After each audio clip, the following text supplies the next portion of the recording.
Do you like teenage girls? When you say teenage, how are we talking? Girls who are teenagers. Rolex on your wrist, a plain giant. For someone to come home with me, all you have to do is be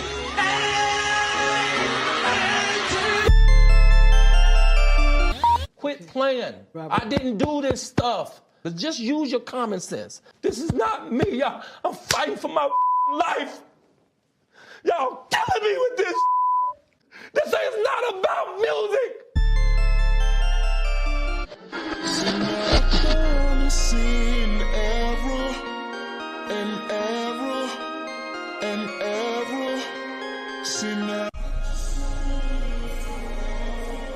What up and welcome back. It's your girl Jane, the plainest Jane, and we got some syrup to get into. Today, we're reporting on day 15 of R. Kelly's Chicago trial. This is the second time that R. Kelly has had trial in Chicago. We know that he was on trial. He was indicted in 2002. He was acquitted in 2008. However, he's back on trial because of obstruction of justice charges and other charges similar to the previous acquittal, right? Because he's had so many different incidences in which there have been tapes of him having inappropriate, illicit, intimate relations with minors, right? So we're going to go ahead and get into it. We just got off live, finishing up day 14. Now I'm here to give y'all day 15. Okay, let's get right on into it. Come on in and hit thumbs up on the bus if you haven't already. I told you I'll be right back. I told you we going back to back, right? I've got energy. It's literally 4:45 in the morning, but I'm feeling good. I'm feeling great. I've aggregated. I got 3 shows together for y'all, right? I spent lots of time today while at work and staying late at work to get this information to get y'all out. I guess a marathon of the trial, right? I think the last time I did a marathon and I gave y'all 3 lives in one day, it was Monday of last week, back to back, based off on how backed up I was. So I'm finna get caught up on my coverage. So we're going over day 15, which leaves me with just one more day, and I have it all together. It's just a matter of if I have enough energy when we finish this live for me to get y'all completely caught up with the trial, because the trial is running over until next week. This is the 4th week. This was supposed to be the last week and supposedly the last day of the trial. However, that didn't happen. We had an unexpected closure on Tuesday of this week, the day after Labor Day. And we also had some extended testimony. The tape collector, a.k.a. Showtime, a.k.a. Charles Freeman, he spent longer on the stand than we expected for the prosecution. And then when it came to the defense, you had McDavid literally spend 3 days on the stand. So there are some things going on. There are some motions that are being shuffled back and forth through the court, and we really need to get into what is happening. So let's come on in. Let's get into the syrup. As you hit thumbs up, as you find a seat on the bus, roll the window down, put your head out, put your arm out the window, sit back and enjoy. I'm going to get you caught up on what's really going on in this Chicago courtroom. In my synopsis, you know, they be in there for a little over 8 hours every day, and we ain't sitting here for 8 hours going over each and every word. However, I will give you a very detailed and efficient synopsis of what goes on in the courtroom each day. So make sure you subscribe for daily R. Kelly coverage, R. Kelly news, but also when the trial is over, and honestly, I can't wait, make sure you stick around for more of the celebrity Black news and other trending topics that I cover over here as well, right? It's a vibe. Just let my stickies tell you, right? So this is day 2 of McDavid's testimony. McDavid is the only defendant. R. Kelly's not on trial by himself. There are 3 of them. You got R. Kelly and his 2 homies, right? They worked for him. His tour manager, his actual manager, and his assistant, right? So you've got McDavid, R. Kelly, McDavid, and Milton Brown on trial as well. Milton Brown and Robert opted to not take the stand, which was probably in their best interest. McDavid felt froggy enough to do so, and so he did, and it's lasting a while. So this is day 2 of McDavid on the stand here within day 15 of the R. Kelly trial coverage. Okay, so it's 4:45 in the morning. There are 100 of us in here. Make sure you do your due diligence to hit that thumbs up button. And let me get into what we're going to be discussing in this video and jump right into it, okay? Hey, thanks for letting me keep you connected and in the know with what's happening in the Black world. Don't forget to smash on that like button for support and for more Black news. All right, so we are in, again, day 2 of McDavid's testimony, who is his former manager. He spent 4 hours on the stand yesterday. Okay, he's going to spend even more time today and even more time on the stand tomorrow for day 16 of the trial. But, you know, he portrayed himself, McDavid, on the stand, and he's going to continue to portray himself throughout the coverage, the testimony rather, today, as an oblivious employee who had no clue about the accusations or the truthfulness of the accusations that have been following R. Kelly for nearly 30 years. And he claims to be oblivious to all of this stuff. One of the craziest things that came up in his testimony today for day 15 was, I thought, you know, these allegations against R. Kelly when it comes to sexually abusing minors, you know, because R. Kelly won awards and he worked with Jay-Z. I thought R. Kelly never inappropriately touched any children. I thought he was innocent because he worked with Jay-Z and he won awards.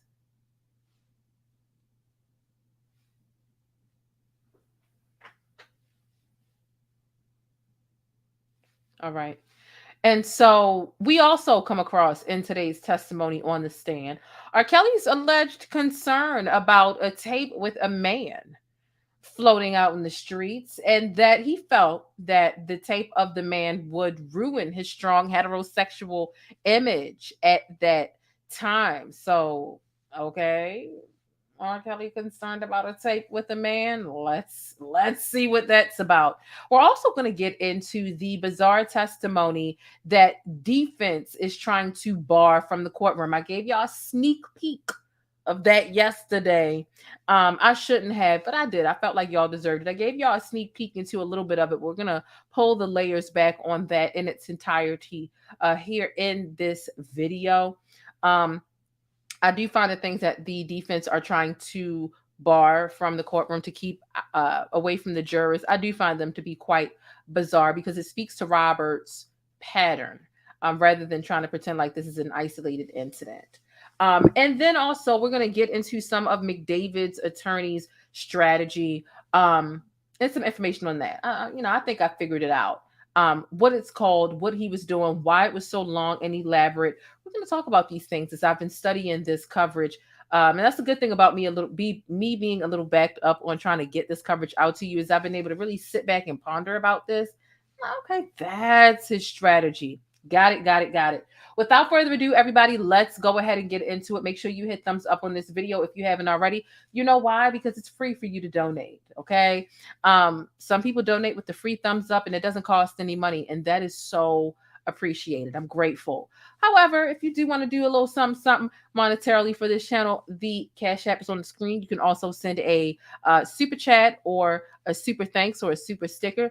Those are appreciated, but they are not mandatory. Okay, so if it ain't your pay week, just donate with a thumbs up. But you know, if you got like $4 or so, or whatever it is that you can give, definitely feel free to support the channel. Now look, shout out to everybody in the chat, shout out to my moderators, and certainly shout out to my channel members. Okay, let's get ready for takeoff, shall we? The plainest Jane. This is one of my favorite comments here. She says, I loves me some black, and she said, loves me some black news. She says, is it just me, or does anyone else get tired of seeing people that don't look like them delivering info about them day in and day out?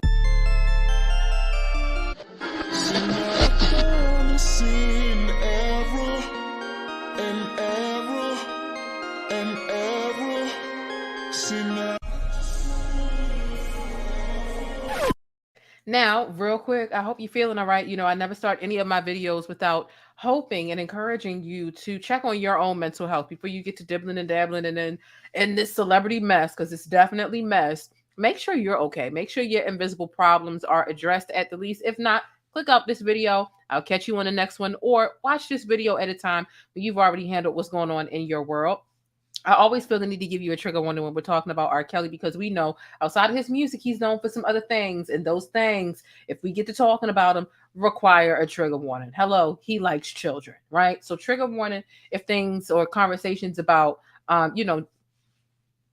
sexual, trauma and things, if they offend you, right? Shout out to my new subscribers. I just want to say thank you to all of you. And of course, before I get into breaking down today's topics and viral events, make sure that you subscribe and thumbs up or down. Either way, I appreciate it. But make sure you think critically and independently, regardless of what you hear from me or anybody else. Now, as we get into it, I just want to provide one other option for you. I'm always going to give you a cute, efficient video that is a summary of the 8+ hours that transpire in the courtroom each and every day. The last video was like an hour and a half. Some of the videos maybe 2 hours, right? But it's a summary of the 8+ hours.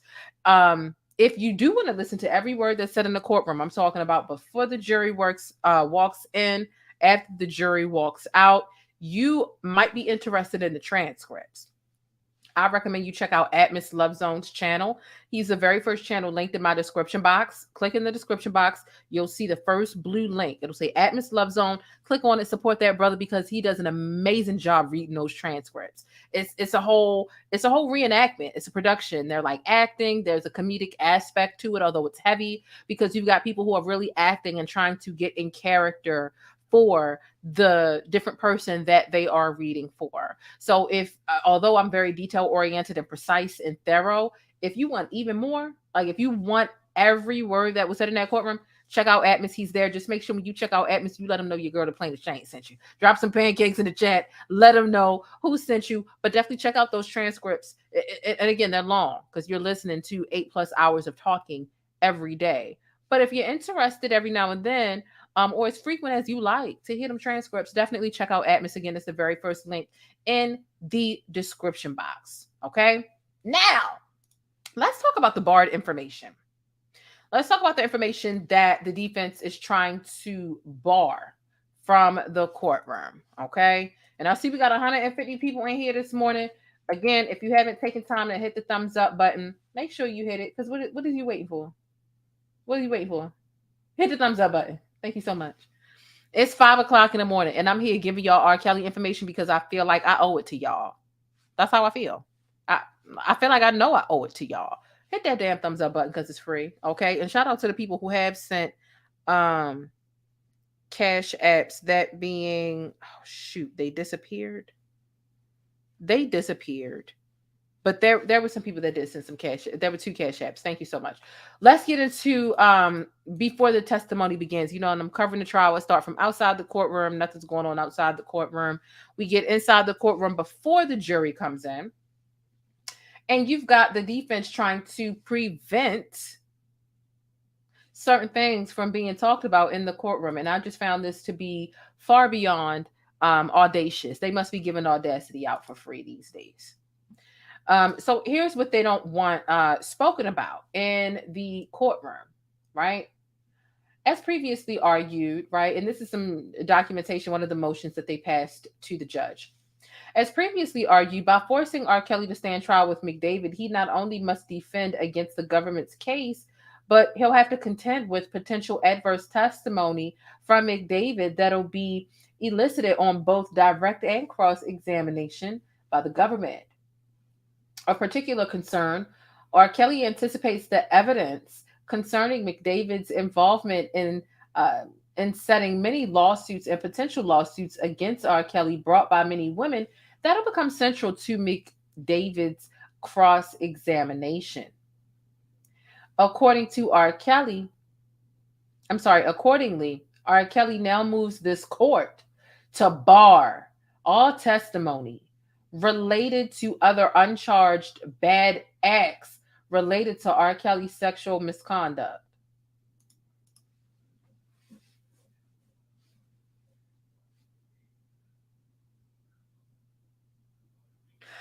How much sexual misconduct? I'm not. We're not saying, oh, if he ran a light, stop him. Let's not like any other sexual misconduct and bad acts and sexual assault and all to sexual. Let's not talk about how much sexual misconduct do you got going on that you...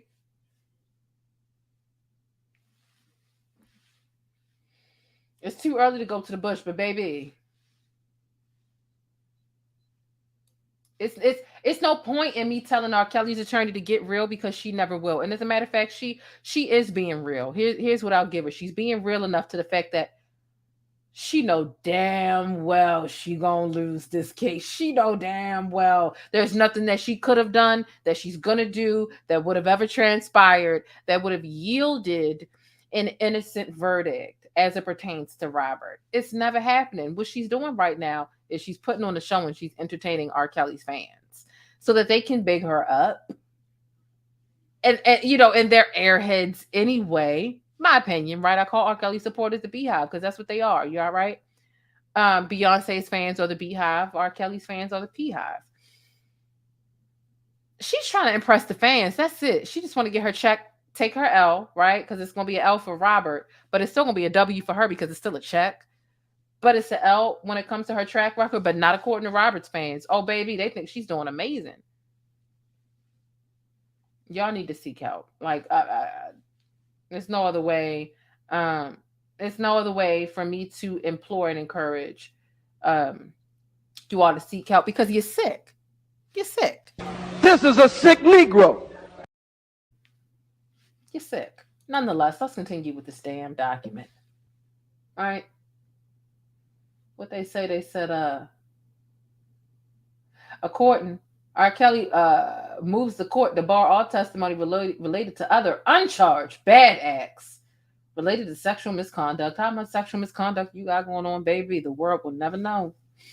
Specifically, R. Kelly moves the court to bar testimony and documents related to the following subject matters: R. Kelly's alleged relationship or marriage to Aaliyah.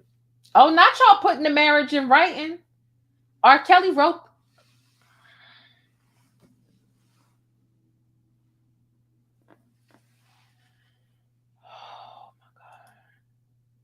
R. Kelly's defense team drafted up this, and they said, listen, don't talk about the marriage to Aaliyah. Nigga, y'all done denied this marriage like there's no tomorrow. Here you are putting this on paper in the government. Relationship / marriage. If there was no marriage... Thank you for that admission of guilt, because... all right.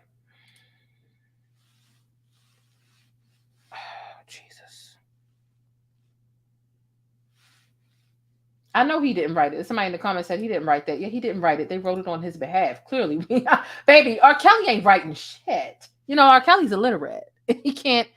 I'm not even sure he knows how to spell his middle name. Okay? He wouldn't be able to read green eggs and ham if you put it in front of him right now and put a gun to his head and said, read green eggs and ham or you die.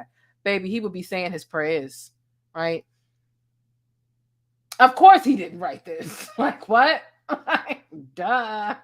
You know, but it's the fact that his very professional attorneys clarify this by just, oh, all right.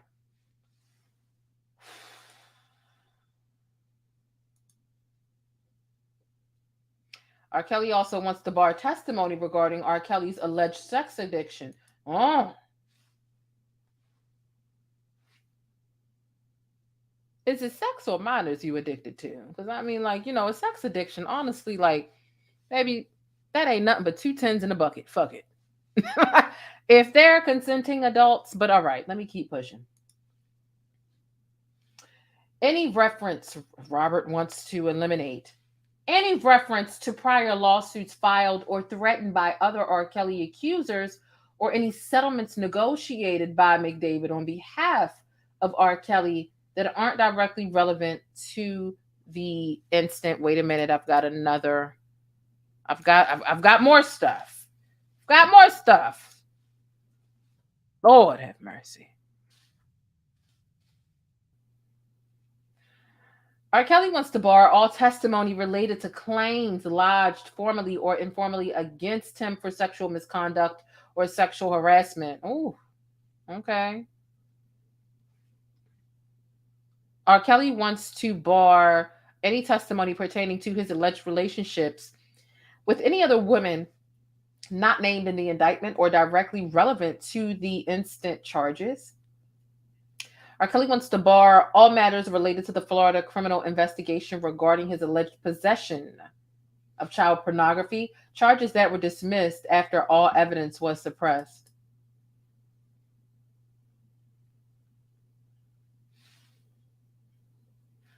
You obstructed justice and you lied, and that's why you on trial right now. And you going to say, don't bring that up. I don't want y'all to bring that up because I was acquitted. Nigga, you're on trial right now because you lied to beat the charge, and you don't want them to bring up the charge that you beat, and you're in court right now because you beat the charge in an underhanded fraud.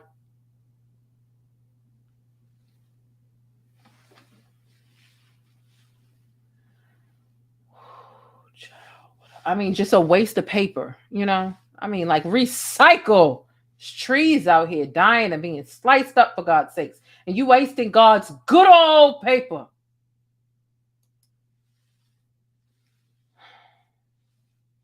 They want to bar any and all allegations, lawsuits, or claims made by R. Kelly's employees against him. Well, you obstructed justice, and some of them people don't want to go down with you, buddy. Some of the people want to tell on you because you instructed them because they were on your payroll to help you obstruct justice, but you don't want none of them to be able to talk.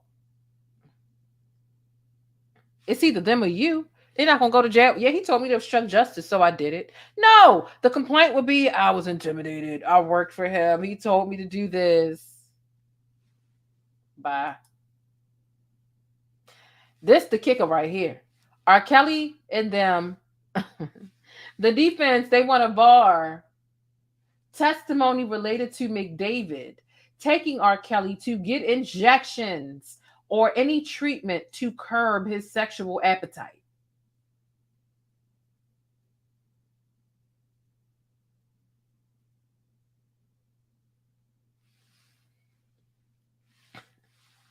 This brings a whole new fucking meaning to, do you have your passports? Do you have your shots? You out here getting shots to curb your sexual appetite? See, because that's how much money you got. Instead of you really getting help, you said, let me just... First of all, that was never going to work. Was that like for the record? Like you thought it could really be...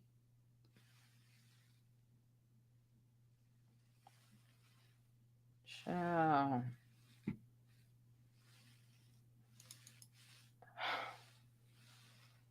Please take me to the bush. It was gone. Let me just go in the bush and weep. Let me just go in the bush and weep. I just have to go in the bush and weep. Really. I don't understand. I swear to God, I don't understand. Do y'all have y'all passports and y'all got y'all shots? He also wants to bar testimony related to any other medical diagnosis. Let me get into the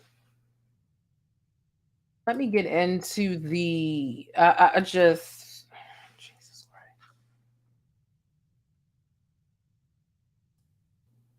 We need to take a moment. Right? And if you haven't hit thumbs up, make sure you hit that thing. Okay? Hit that thing. All right.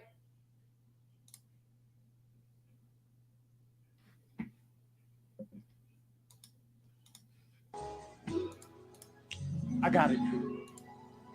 Do you have your passport? Did you get your shots? Girl, would you like to come back with Rob to America? America. Why would he make that face? Why would he make that face at all? Do you have your passport? Did you get your shots? Girl, would you like to come back with Rob To America. America. America. Do you have your passport? Did you get your shots? Who wanna come back with us to America? He talking about passports and shots. Them shots ain't help you to suppress your sexual appetite. It's especially for minors.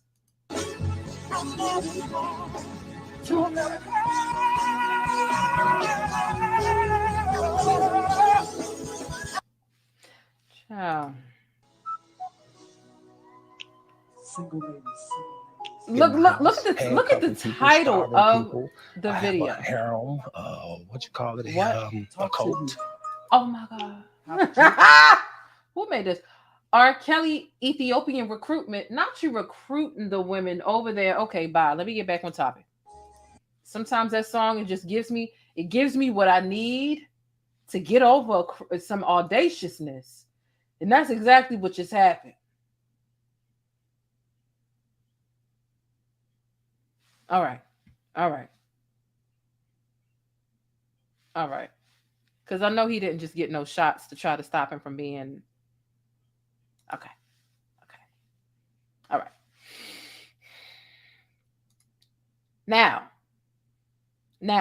let's continue, right? Because we're not even into the jury's not even in the room yet. But here's what the attorneys are discussing. Here's what they fighting about and whatnot. Okay, 227 of us in here right now. We just got 110 thumbs up. That's not even about what we got. 230. We're a little less than half. Can we get them likes up? Hit thumbs up. Share the video. Put it on Twitter, Facebook, all that other stuff. Okay, let's get into it. So again, the jury's not in the room yet. However, these motions did come into play. This is what they're asking the judge. And prosecutors are saying that they should be able to cross McDavid about R. Kelly's relationship with underage Aaliyah.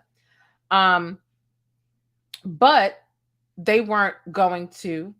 McDavid focused a lot on Barry Hankerson. We discussed that a lot in day 14, right?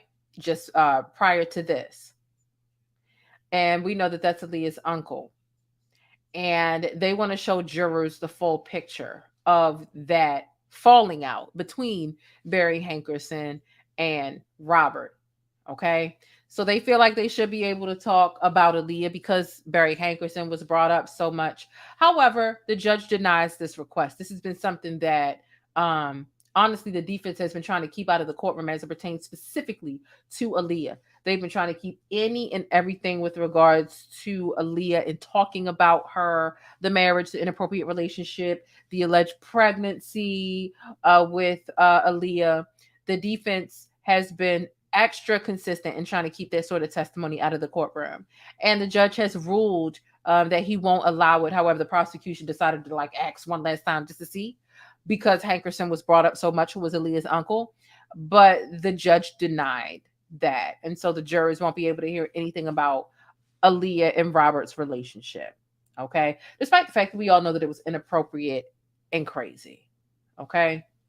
So let's get into the beginning of day 15, right? Again, yesterday, McDavid was on the stand all day yesterday.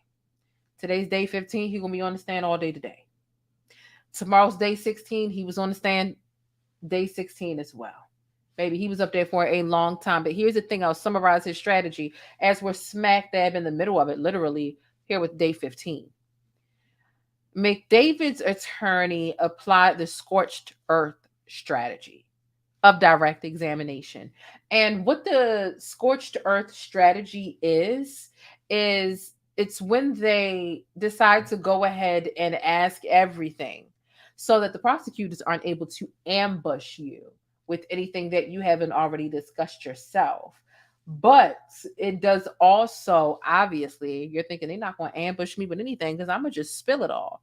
Well, if you spill it all, they're going to comb over a lot that you've discussed. And again, McDavid being on the stand for 2 days before he even got to cross examination, it did end up opening him a lot, truthfully, to places where he was inconsistent with his own testimony, to loopholes, things that just don't make no sense and flat out lies, right? But they try, and I'm like, yo, they're being really thorough with this. I get it. He's trying to play dumb. He's trying to play like he didn't know, which honestly isn't believable, but they tried. And in my opinion, it was better than R. Kelly's attorney's attempt, which was nothing more than, let's talk about these years and the discrepancy in between. She says she was 16, but she was really 17.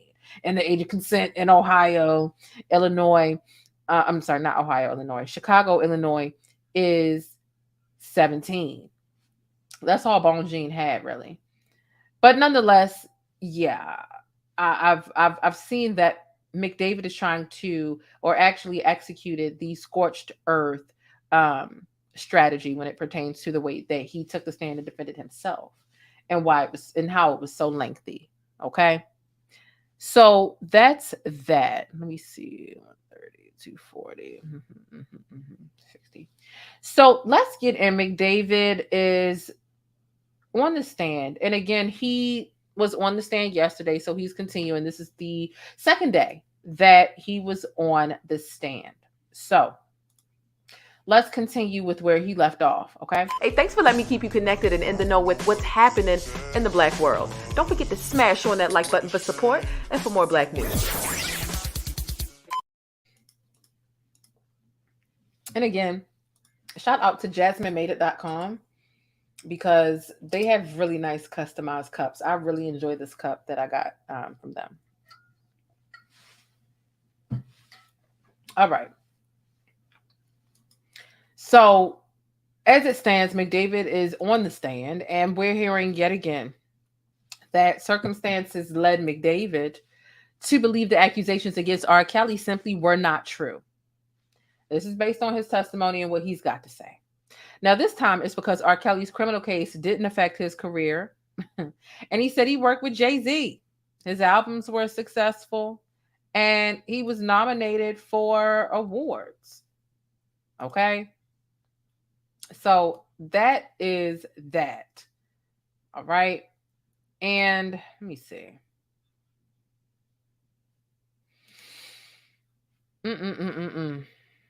So we get started with McDavid's testimony, okay?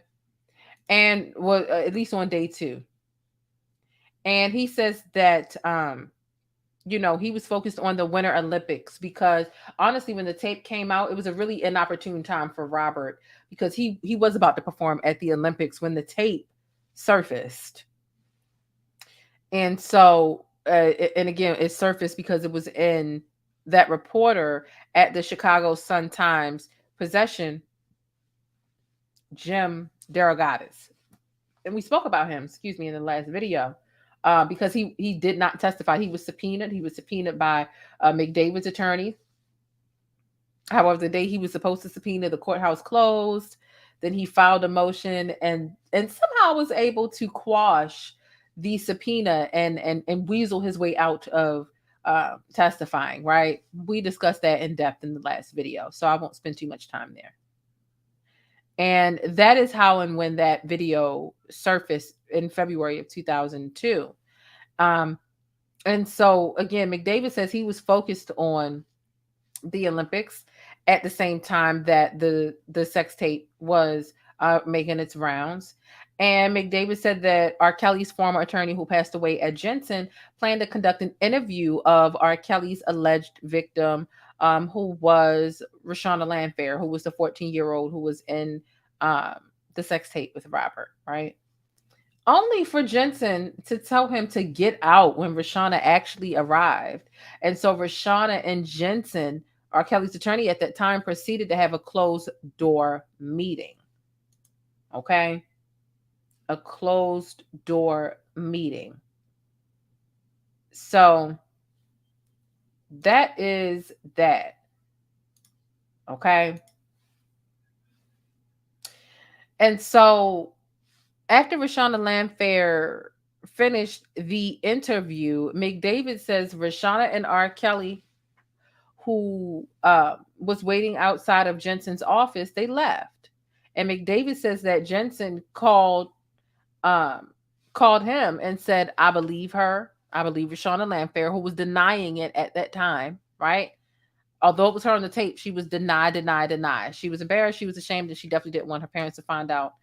And she was also, 14 in the tape. And, so the attorney is like, I believe her. The tape is fake, and I'm going to prove it. So he was kind of like a dog with the bone. He was just ready to prove that the tape was fake. It was altered. Somebody made this tape with Robert. This is 2000. We're talking about a VHS when technology wasn't even anywhere remotely close to what it is today. Like, Like nowhere close to what it is today. Okay. And so McDavid says that Jensen at the time, he was ready to go. He's ready to fight. He asked, and literally in the midst of him saying this, he asked for a bathroom break in the courtroom. Okay, judge granted. He gets back on the stand, and in a meeting with Reshona Landfair and her parents and McDavid's Oak Park office, he says that Reshona Landfair's father said that he was extremely worried about the publicity surrounding R. Kelly and asked if he and his family could get out of town. Now you remember, now he's saying that they asked to go out of town as opposed to Robert sending them out of town. Very, very, very interesting, if you ask me. Very interesting. So McDavid says, okay, because McDavid actually arranged a lot of the meetings. He drove people to and from. He claims he was outside of certain rooms, but he claims he was extra involved and super hands-on. I'm talking making R. Kelly's, mortgage payments, car payments, insurance, you name it, he's doing it. But he's acting like he was so oblivious that he didn't know that these allegations surrounding him were so real and plentiful. So he approved the Reshona Landfair and family getting out of town, which was paid for on Robert's dime. And so Reshona and her family, they did end up taking a 2-weekish long trips. And he says that R. Kelly, if he wanted to, could have afforded to send the family away for longer than a few weeks. And one thing I noticed as I was covering this in yesterday's day 14 is that although he's trying to defend himself and make himself out to be innocent, he's still kind of like taking up for Robert and really trying to convey, because Robert's sitting right there in the courtroom. He's still trying to let Robert know, look, I'm still loyal. I'm damn sure not going to implicate myself, but I'm not just going to throw you under the bus. Right? He was calling him like a great entertainer and all this other stuff a while ago, yesterday. But anyway. So R. Kelly could have afforded to send him out for longer than 2 weeks. And then he repeats to, his own attorney, because this is direct examination, that in the early thoughts, he believed that R. Kelly's alleged sex tape was fake. He's saying he heard it from the attorney that it was fake. He truly believed it was fake. And he maintains the fact that he never seen it on his own. He's saying he only laid eyes on it. And the previous trial that R. Kelly had to sit in a courtroom, which he was present for, but he claims he was looking away a lot. But we'll get into that. Okay. So following the 2002 story, after that reporter received it anonymously, McDavid is saying that the number of civil lawsuits brought against R. Kelly, it inflated, it ballooned. And he says that Ed Jensen told him to settle the lawsuits, as any of the cases could hurt R. Kelly in his pending Cook County criminal trial. Now, keep in mind, Ed Jensen was R. Kelly's attorney at that time, who successfully helped R. Kelly get off. He was acquitted, right? He wasn't found guilty of those charges. However, Ed Jensen has since passed away. And before Ed Jensen passed away, he laid up in his, in his facility, right? Deathbed, whatever you want to call it, and said R. Kelly is guilty as hell. So Ed Jensen covered up a lot of stuff for R. Kelly, as he admitted before he passed away. Right? He admitted this. But nonetheless, this is the person that we're talking about. And that's why when McDavid says, Ed Jensen came out of the room and said, I believe her, the tapes are fake, I'm going to figure out who did it, I'm going to solve this. It leads me to believe either McDavid, you're flat out lying about that statement, or Ed Jensen really said it to cover his ass and give himself, a lie that sounds like the truth to help him go after people while keeping this facade of being righteous and why he was going after. I'm going after them because it was fake.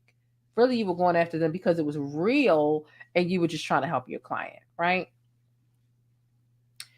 So McDavid says that he never signed a settlement himself, although he did help settle a lot of R. Kelly's accusers' settlement. Tiffany Hawkins got $250,000, $250. Lots of other folks got other amounts of money. McDavid is saying, I never signed any of those settlements myself. I might have did them on behest of Robert, but I never settled them myself. The civil litigation was handled by R. Kelly's other attorney, who was Jerry Margolis. We talked about him in the last video. He also, McDavid, says that as the legal troubles mounted, that R. Kelly broke down, prompting the hiring of a psychiatrist. So R. Kelly's getting beat down and slandered. You know what slandered would be false stuff, right? I'm going to say R. Kelly was being held accountable, and the public got a hold of these egregious, accusations against him. R. Kelly's having a breakdown. McDavid is saying that R. Kelly went to go see the psychiatrist. McDavid is saying he went to go see the psychiatrist along with Robert. And he says that Robert told the psychiatrist that he never had a relationship with Reshona Landfair and that the tape was fake. And this further reinforces David's conviction that R. Kelly is innocent, right?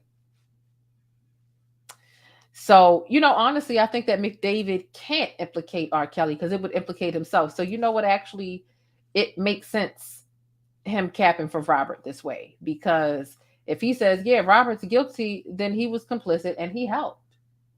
Which is essentially, that is what it is. Shout out to Asia for becoming a channel member. I appreciate you so much. Shout out to Benicia Johnson for becoming a channel member. Thank you so much. And last but not least, shout out to B for becoming a channel member. Make sure you check the members only community tab. There are some documents that I haven't brought up to, I haven't shown to everyone here. So they're exclusive to y'all backstage until I get to that point in my coverage, right? All right. So McDavid, again, he accompanied R. Kelly along to these appointments to see this psychiatrist. And McDavid says he told, R. Kelly told the psychiatrist that he never had a relationship with Reshona Landfair. The tape is fake, which further reinforces David's conviction that R. Kelly is innocent. And so, why would you waste your time going to a psychiatrist if you're not going to tell him the truth? This is what McDavid said. So this is a rhetorical question that he asked while he was on the stand, basically saying, I thought Robert was telling the truth because he's sitting in the room to get help from a mega professional. And why would he lie to a professional? Hello? Because if that professional is a mandated reporter. And if you admit to that mandated reporter that you didn't got down with the teenager, they have to report it and he's going to jail. That's why. Like that rhetorical question, baby, it's not making any sense. It is not making any sense, baby. It is not making any sense. My co-host trying to get out the room. We'll be right back in 80 seconds. So let's see if you're really proud about it. If you've been serious about what you've been saying about wanting to support more Black-owned businesses, here's your chance. I found a spot for us to grab our hats, hoodies, affordable electronics, phone accessories, and gadgets from. It's over on edwerso.com. That's EDWERSOW.com. Grab something for your hubby, your wife. Hey, I ain't encouraging that side chick behavior, but it's just in time for the holidays. So head on over there and grab your AirPod cases, hoodies, and affordable electronics. That's edwerso.com, EDWERSOW.com. And I'll see you over there.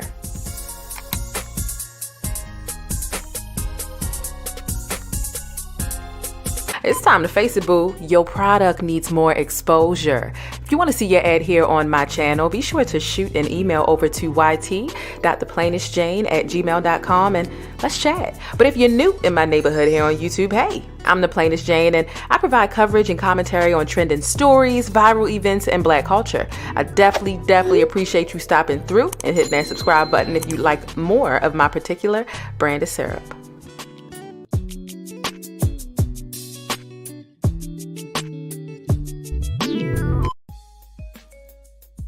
All right.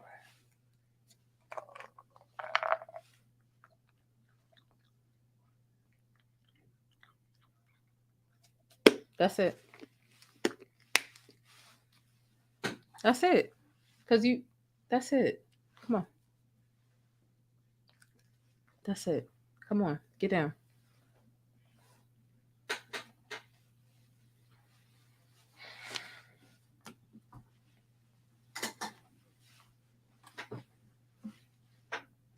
So, the rhetorical question, why would you go to a professional if you're just going to lie? Because there's still repercussions. It's not like you have this privacy agreement to the point where you say, hey, if I tell you I'm having sex with a kid, they got to tell, right? He knew there was some penalties there. That's why he didn't come clean. But, that's his rhetorical question. Okay. And so McDavid's attorney is now asking about Reshona's 2002 grand jury testimony, in which Reshona denied being the woman on the sex tape. And so McDavid says after reading the transcript of Reshona's testimony, he believed that she was telling the truth. This is a big deal that that they're able to get this out of him, right? On either side, whether it be direct or cross-examination, because it means that he now believes Robert is guilty. So at this point, everything she said has been totally consistent, and I believed it, McDavid said. That's what McDavid said, right? Like I said, that's a big thing. Stick a thumbtack in it, right? And let's continue. So he says that R. Kelly was in Florida at the time that he was indicted in Cook County, Illinois, and he was arrested in Florida, which McDavid says surprised him. He says that he and Jensen had gotten a promise from law enforcement that R. Kelly would still be allowed to turn himself in, but instead he was arrested in Florida.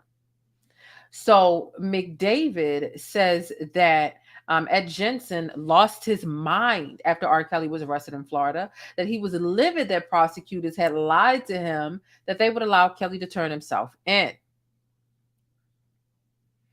So McDavid says that the Florida arrest demonstrated to him and Jensen that they couldn't trust prosecutors.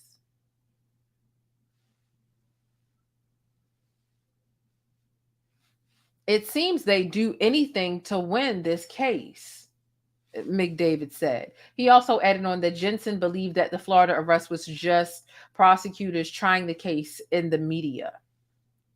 So McDavid repeats that these events, including police subsequently seizing R. Kelly publicly in front of the courthouse in Chicago, it convinced him that the case against R. Kelly was bogus. He's being arrested by law enforcement. He's being accused by this person, that person, every person. And you think it's all fake.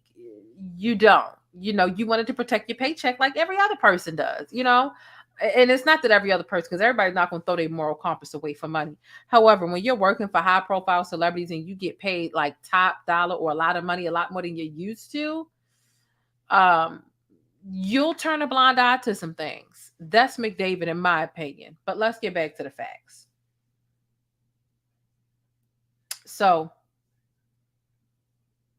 it seemed like prosecutors were trying to create a media circus, McDavid says while he's on the stand.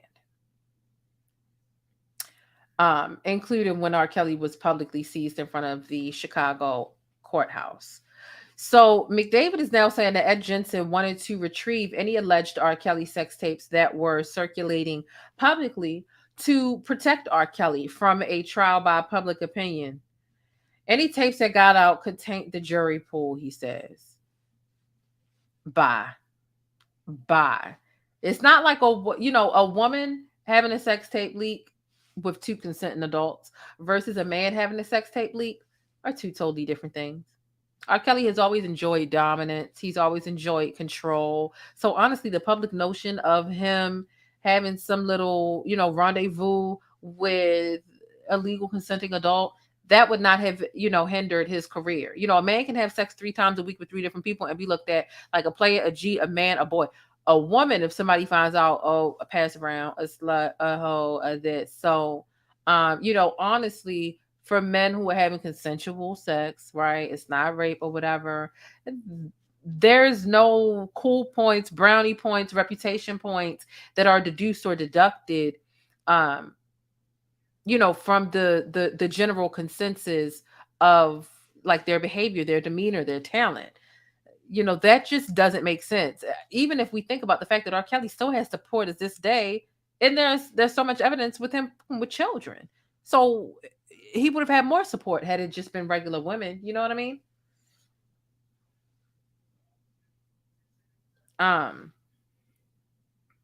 Let me see. Someone has a really good point here. Hold on, here it go. You can't heal when you're lying to your therapist, though. Hello? You cannot heal when you're lying. Again, Robert did not want help. He did not. I mean, not that he had to tell it to his therapist, but I mean, he was getting shots. Yeah, but you can't heal when you're not telling the truth. You're wasting your time, right? However, this is the part where the sex tape with the man comes out, right? Or the concern for the alleged sex tape with the man. McDavid says he was particularly concerned about an alleged sex tape featuring R. Kelly with another man from Florida. You know, it's no secret that R. Kelly's intimate. He's recruited a great amount of teenagers from that rock and roll McDonald's that's famous in Chicago, but they were not just girls. There was a 17-year-old boy and other male minors that he kind of like hit on and seduced, and his stardom and stuff got those children hooked in. And so McDavid says that R. Kelly broached the topic of a tape with another man with him almost as a way of gauging McDavid's acceptance of a potential same-sex encounter. McDavid says it was almost like he was worried about how I might feel about something like that.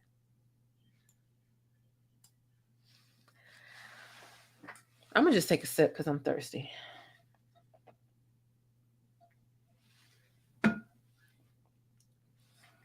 And I'll say this. Robert, don't nobody care about you being gay. On the strength, we don't. The thing is, when people lie about their truth, that's what makes people want to dig into it and talk about it, because you're trying to hide something that is pretty evident to us. Robert, we'd rather you be gay or bi and deal with consenting adults and go on about your business rather for you to be this predator. It'd be much easier for you to deal with men and women who are 25 and up rather than for you to be a pedophile. But you thought the gay stuff was a problem even back in the day, according to you and your homies. Get out of here. Get out of here.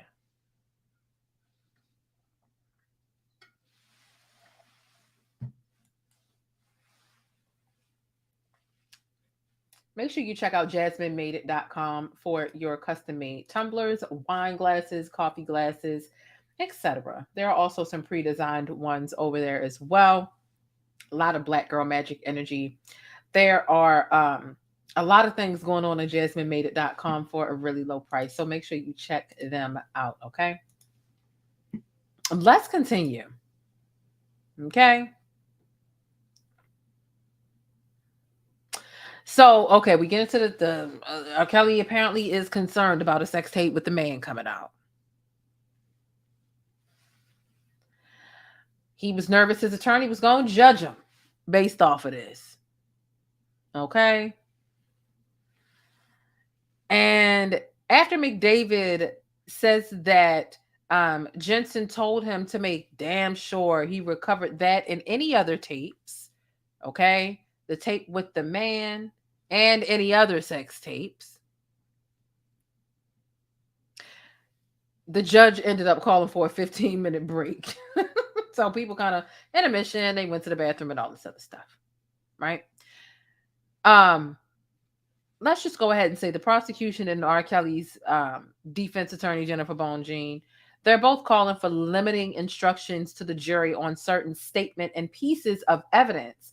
And so the judge tells the attorneys to draft something and he'll consider it later.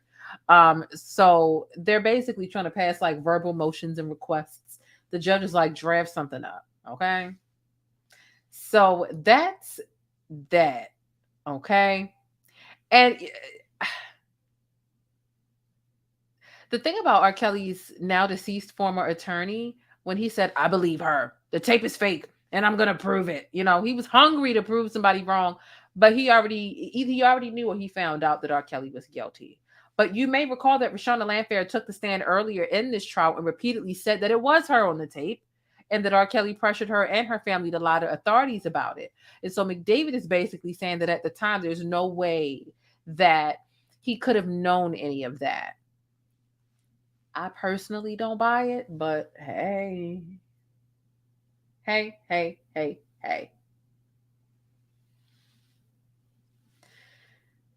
So,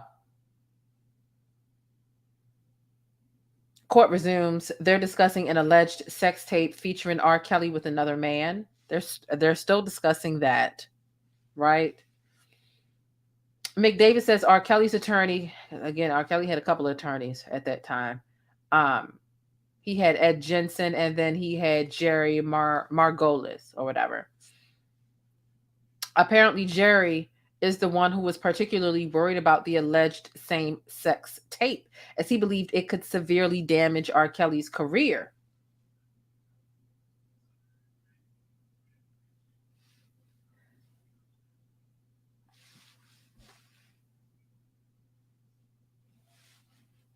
I'm calling bullshit. I'm calling bullshit on McDavid.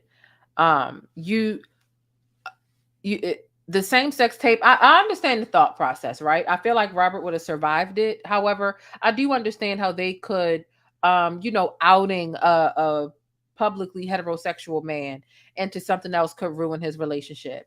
And for some reason, McDavid is privy to that piece of information about ruining his client's relationship. And so he did all that he could do to help cover it up, right? Or to be proactive to make sure that the public doesn't get access to it. However, when it comes to these alleged tapes with the minors, you're claiming you were kept in the dark about this. You now believe Reshona, but you didn't believe that there was a tape with a minor that definitely would have compromised some of his credibility, his career, the trajectory of it in its entirety. You knew about the gay stuff, but you didn't know about the minor stuff. And the gay stuff really is not even that bad because it's not illegal. It's only bad to people who honestly are homophobic or they're not ready to accept the fact that their fave is a diverse, intimate partner. They get down with more than what you would traditionally conceive, right? So I'm not buying that. But there are several other things in McDavid's attorney that I'm not buying. Okay. R. Kelly told you about that would ruin his career, but now that you do feel like he's guilty for the child, abusing a child, you gonna act like, oh, I ain't know nothing about that.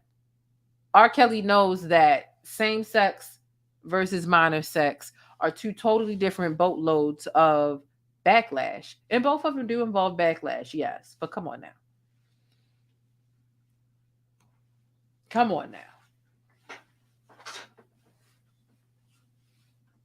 Come on.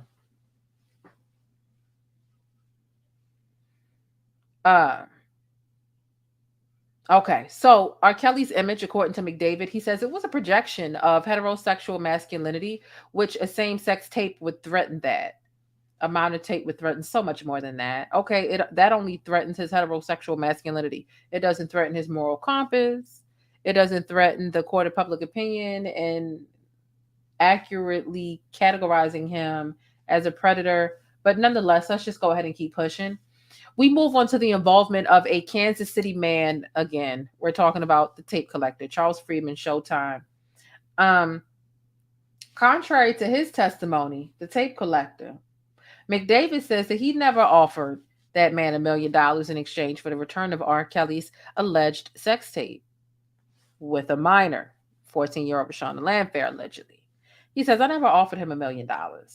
But that's what Freeman said when he was on the stand. That's what Showtime said when he was up there. McDavid says R. Kelly's legal team eventually decided to settle a lawsuit that Freeman brought against R. Kelly just to get him out of the way.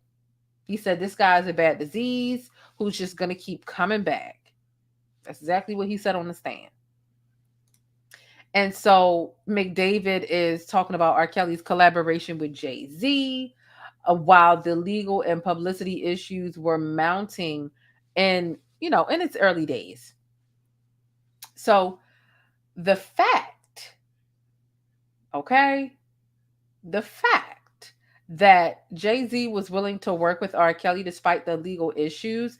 McDavid says this further convinced him that the criminal case against R. Kelly was completely bogus and fabricated. McDavid also points out that R. Kelly was continuing to work and appear publicly during this time period too.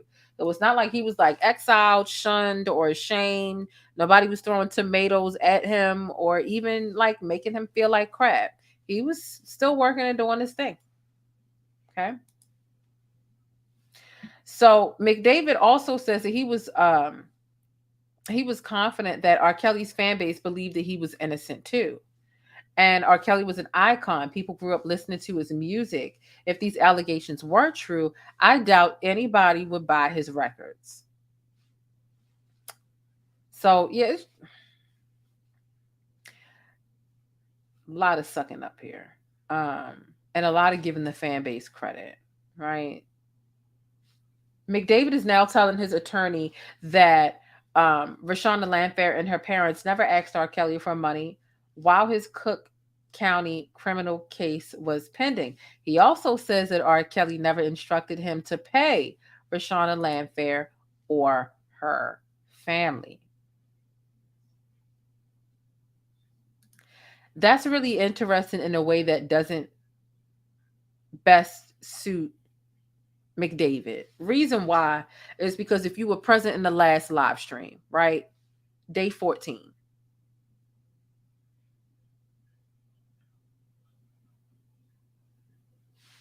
He says that he thought that because the women that were trying to get money out of Robert, he thought that they were lying. They were just looking for a payday. He didn't think that they were telling the truth because they were asking for money. But because Reshona Landfair and her family never asked for money, he also ended up basically saying that he thought that Reshona wasn't telling the truth and her family because they never went to the police and they never asked for no money. So which one is it? Do you you said you don't believe the people who are asking for money, you feel like they're liars. But then you said you don't believe that Reshona was actually abused because she didn't go to the police and she didn't ask for money. It doesn't make sense. But nonetheless, he says that R. Kelly never instructed him to pay Reshona or the family. So he knew at that time Reshona and them, they weren't asking for money.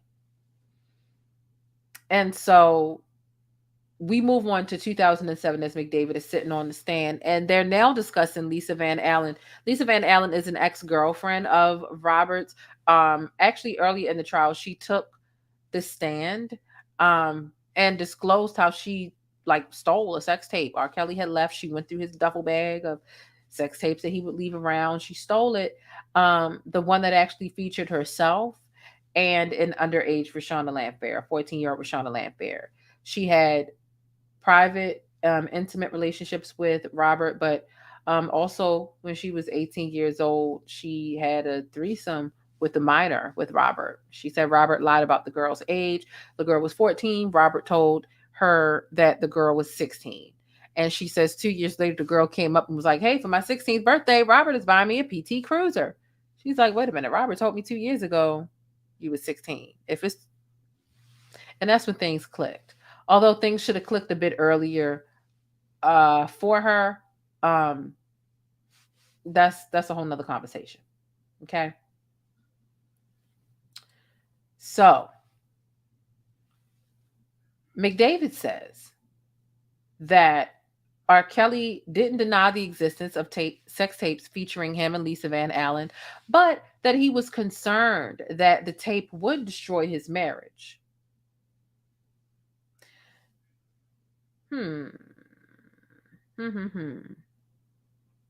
That's interesting because according to a lot of the defense earlier, they're saying it wasn't Reshona in the tape.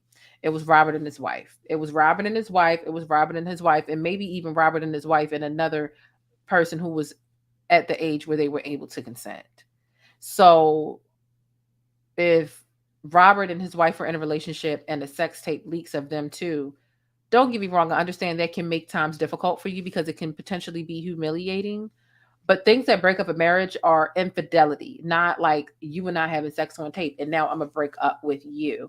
Again, R. Kelly would have looked like the man according to society's standard because men can get away with being promiscuous and sexually liberated more so than women. Okay? But that's another conversation as well. So McDavid is saying that R. Kelly didn't deny the existence of the sex tapes featuring him and Lisa Van Allen, but he was concerned that the tape would destroy his marriage. But they were saying that the tape with Lisa Van Allen and the one that was allegedly with Reshona, they were saying it wasn't Reshona. It was Andrea, his wife, on there. Like, these details are not making sense. So continuing, McDavid says that R. Kelly's criminal attorney Ed Jensen was afraid that the Lisa Van Allen tape could derail R. Kelly's 2008 child porn trial in Chicago. And McDavid says that Jensen told him 2 words to get Van Allen out of the way. Pay her. Pay her. So McDavid says he arranged for Lisa Van Allen to come to Chicago, only to find out from Lisa Van Allen that another person who was Keith Merle, we've covered this extensively in the earlier days.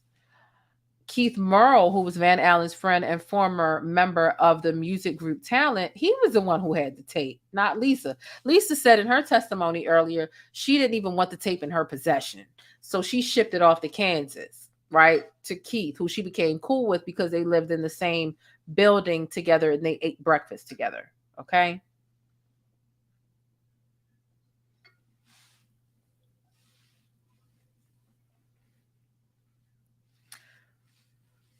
So McDavid says that the whole tape situation with Van Allen and Keith Merle, it was shady.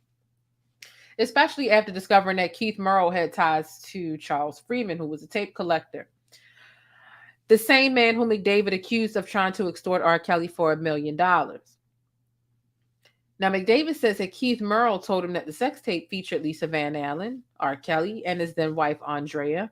And McDavid says that Keith Merle never mentioned a minor being featured on the tape.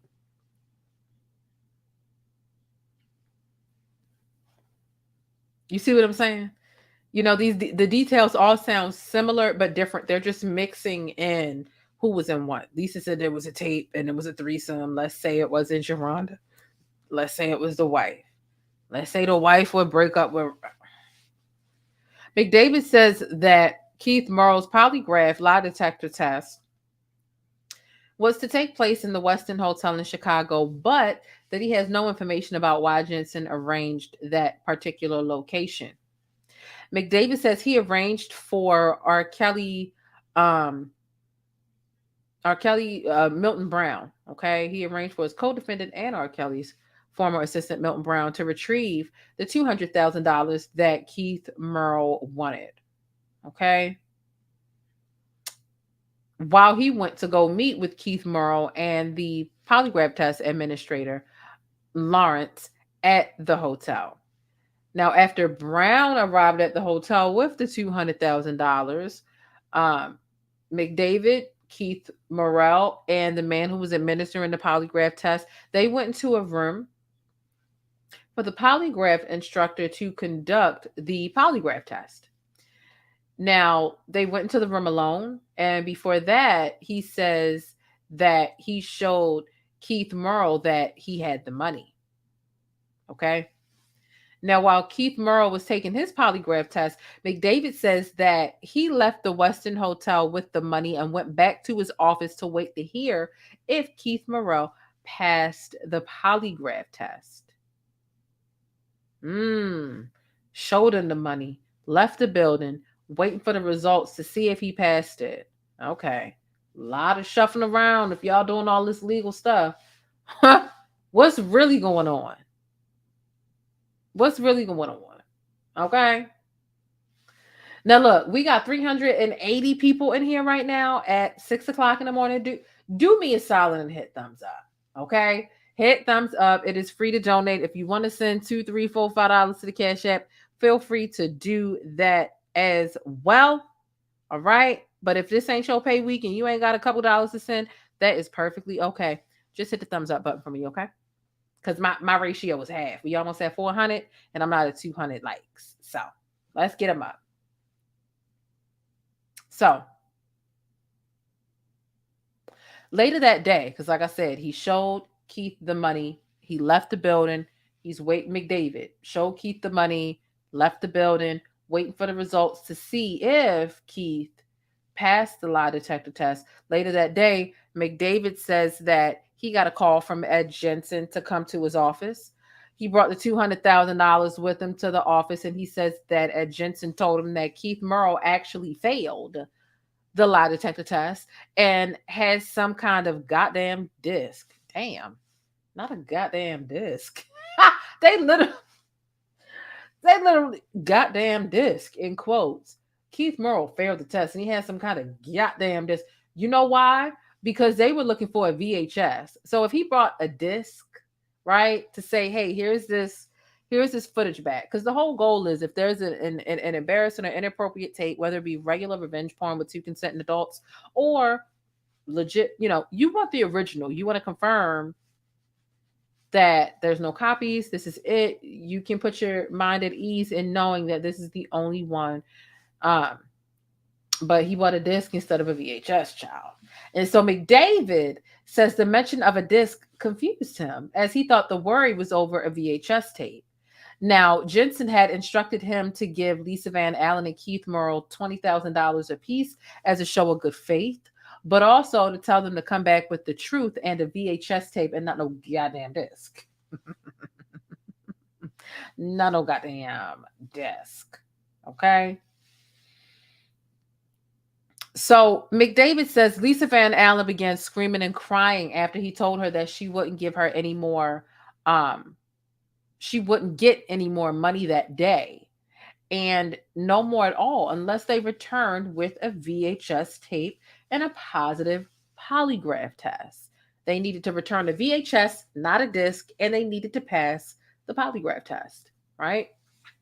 And so when Keith Murrow and Lisa Van Allen came back to Chicago, McDavid says Keith Murrow took another polygraph test at a hotel. McDavid can't remember which hotel, but he does say he didn't go into the hotel for the second polygraph test in 2007. And, as Keith Murrow and the polygraph administrator were already acquainted with one another. And so McDavid says that Ed Jensen called him later that day saying that Murrow had passed his polygraph test this time. He says that when he went to meet with Keith Murrow, that's where Keith Murrow actually turned over a VHS tape and McDavid gave him $80,000. So that's $100,000 so far that Keith got, because remember they got $20,000 apiece, Keith and Lisa Van Allen. Now Keith Murrow's got another $80,000 on top of that. He says he proceeded to give another $80,000 to Lisa Van Allen as well. Now, after giving Lisa and Keith the money, McDavid says he went straight to the office of R. Kelly's criminal attorney, Ed Jensen, and he says he handed over the tape without ever actually watching it. You collecting tapes, you handing out money, but you don't know that it's child porn on there, McDavid. That's what you're saying. That's what you're saying. It's not making sense to me. It's not making sense. It's making so much less sense that I feel the need, because I feel like you insulting my intelligence because I'm the one reading this shit. And so now I'm gonna have to go get my girl Tyra to verbally abuse you because you playing with me. Yeah, because you playing with me. Tyra, get him. But you're not. Stop it! I have never in my life yelled at a girl like this. When my mother yells at this, it's because she loves me. I was rooting for you. We were all rooting for you. How dare you? Learn something from this. You go to bed at night, you lay there, and you take responsibility for yourself. Good comments here. Someone says, how did the tape get on the streets? The tape got on the streets because R. Kelly had sexual relationships with plenty of women. He was very forward. He's flying women in and out. He's putting them up in hotels. He's a superstar. He's doing this with grown women and children too, though. Minors, should I say. And what happened was he ended up having a threesome with a woman who was right at the age of legal consent. And he encouraged her to have a threesome with a girl who was under age. And that girl realized that R. Kelly carries around, thank you, Deidre, for the Cash App. That girl realized that R. Kelly carries around a duffel bag full of the sex tapes. He hooks up a tripod and lights and gives them instructions and tells them what to do to one another. And that girl went snooping through the sex tape bag, like the duffel bag of sex tapes that he carries around all the time. And she found it. She understood that it was child porn because she was told the girl was 16 at the time that Robert and the girl had the interaction. And she later found out the girl wasn't 16, like R. Kelly told her the girl was 14 at the time. She went through the bag, she sent the tape out, and that's one of the many ways that the tapes made it to the streets. There are a couple different ways, but if you're keeping up, you're keeping up. I don't want to go back. We're literally on day 15. We've explained a lot of this stuff a couple times. So I don't want to waste people's time explaining the obvious. But Kayla Dose has a really good point. It says he paid for tapes without watching them to confirm the content. Lord have mercy. Make it make sense. You paying out $20,000 and $80,000. You don't even know what you're paying. A performance tape. You don't even know what you're paying it out for. You don't know if it's authentic. You don't know if it's a bootleg. You didn't even put it in a VCR to see, because there's a difference between a tape that was created right by a manufacturer and a bootleg. And sometimes you can see those discrepancies, especially on something as simple as a VHS. So bye. I'm just not buying it. I'm just not buying it. I'm just not buying it. I'm just not buying it. Okay.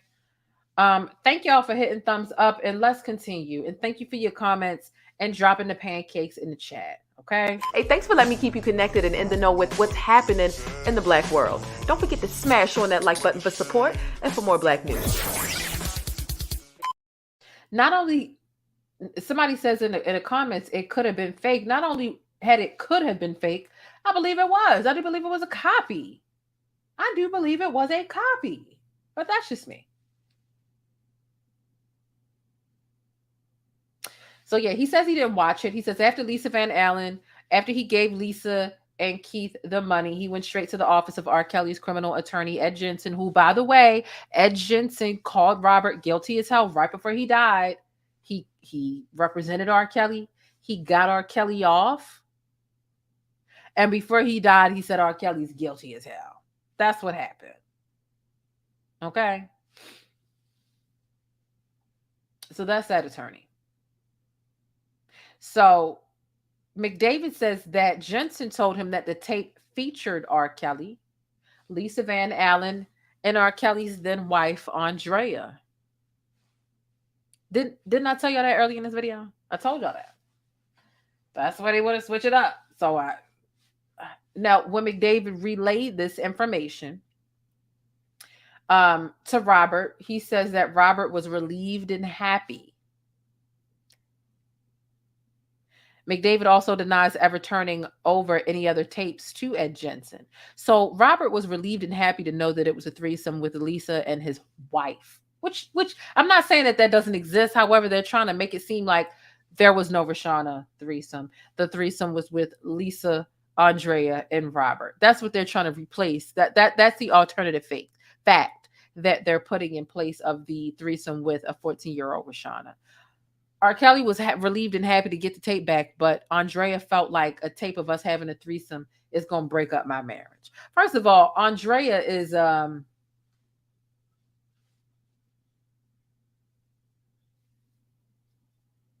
very sexually fluid individual as well. And she's very outwardly kinky, right? Like that's the best way I can put it. So these facts just don't add up to me. Early on, he was going to get a divorce if the tape came out. Well, apparently the tape was only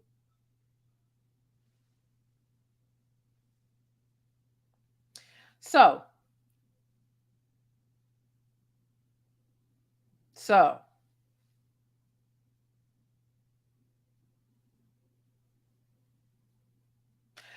now McDavid, he says he noted $200,000. He noted that the $200,000 that he gave to Lisa Van Allen and Keith Merle on R. Kelly's tax report to the IRS.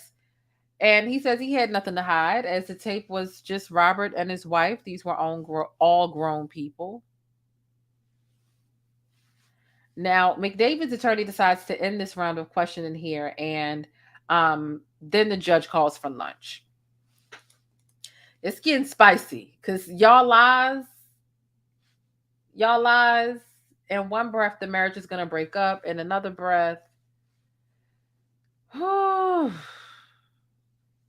IRS.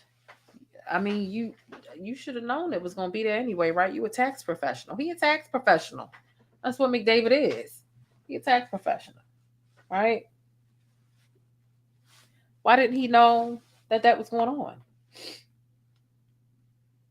Why didn't he know?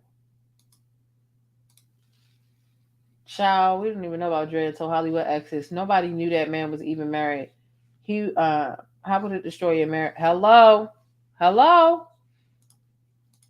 That's exactly what I'm saying. Hey, Tavia the Savior. Thank you for coming through. I appreciate you for hitting thumbs up. Make sure you share this on Twitter, Tavia the Savior. I appreciate you. Let's continue, okay? We are hearing yet again that circumstances led McDavid to believe that the accusations against R. Kelly were not true. This time it's because R. Kelly's criminal case didn't affect McDavid's career, didn't affect his own career, right? Didn't affect his own career because McDavid is like, it didn't affect his career. He was working with Robert. He was getting awards. I didn't think he was touching children because he was working with Jay-Z and he was getting nominated for awards. So I didn't think he was a predator because Jay-Z worked with him. Girl. First of all, the celebrities do it more than anybody else. So don't play with me. Don't play with me. Let's continue. Reshona and her parents never asked for money, which made McDavid think that, and this is the contradictory part. I told y'all in the last video, I said, stick a thumbtack in this. Because what McDavid said when he was on that stand was, the girls just wanted money, which led me to believe that they were lying. But here he is saying that, well, Reshona and her parents, they never asked for any money. And so that he said that made him think that Reshona had never been abused by R. Kelly. So Reshona is saying she was abused by R. Kelly. She wasn't asking for money, but again, you have repeatedly said that you thought that all the accusers who did ask for money were liars. So you're saying the people who did and didn't ask for money were liars, right? Like, sir, get it together. Get it together.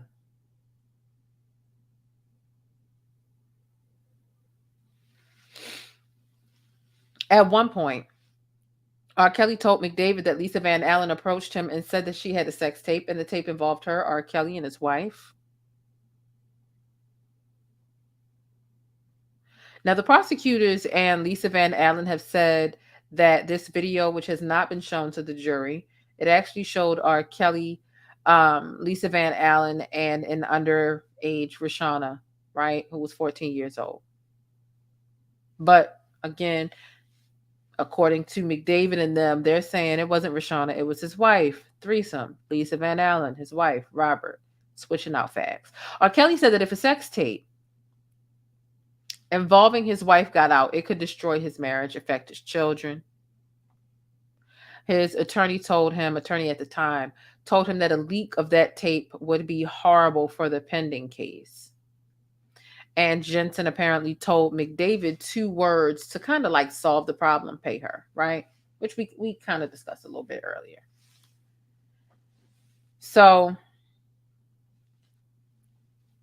let me see. Let me just make sure. Make sure we is in the right spot. Child, 6 o'clock in the morning.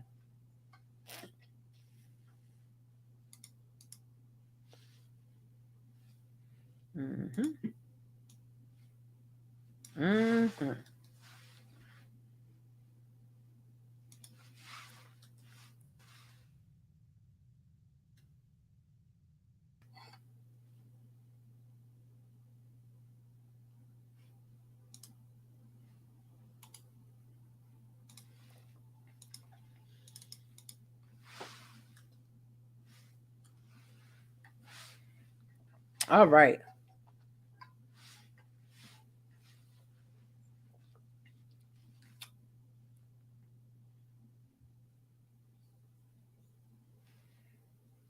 All right. So let me get into the other half of these notes.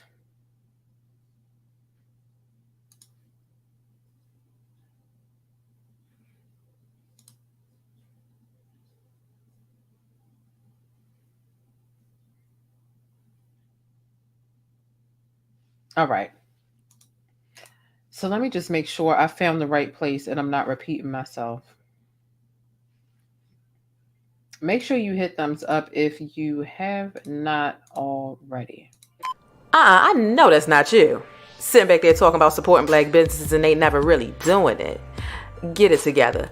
This is for the people who really support black businesses. Head over to pleasebeeasy.com when you get a chance and help keep the black dollar in the community for longer than the 6-hour statistics show. But Be More Like Us is a unisex clothing line. So it's got something for you, your honey, and even the kids. I know the fellas head over there because the new releases color coordinate with the new sneaker drops. So sneakerheads, you're welcome. They even have masks over on pleasebeeasy.com. So make sure the first thing you do when you finish this video is head to pleasebeeasy.com for the latest, freshest, unapologetically black-owned fashion for men, women, and kids.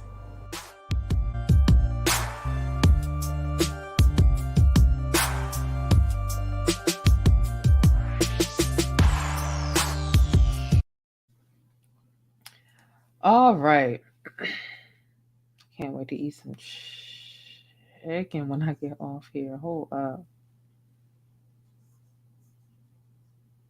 Ooh, called him a musical genius, did ya? A musical genius. All right.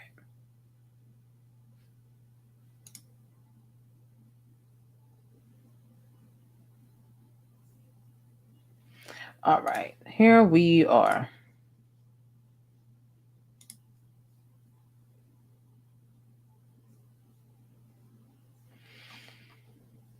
Oh, righty.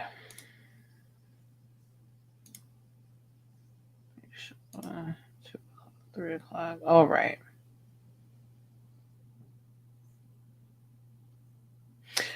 Okay. McDavid is still on direct examination, actually. Yeah, we're still on direct examination amidst day 15. Okay. And like I said, his attorney took a long time, and this is what the scorched earth, this is what this strategy looks like. They're gonna talk about everything, tell their own story from beginning to end. The difference is prosecution or the opposing party is gonna listen and rip a couple things to shred if it just so happens that you're contradicting yourself. Okay. So let us continue. His attorney asks him as he continues on the stand. His attorney asks him if, after he paid Lisa Van Allen for the return of R. Kelly's sex tape, Lisa Van Allen, if she ever demanded more money from Robert.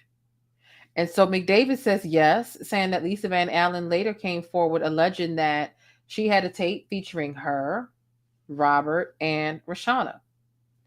And so McDavid says he was unconvinced that the new tape, that the new alleged tape was real. He says that he wondered why, if she had a tape featuring a minor, why she first presented a tape featuring legal adults.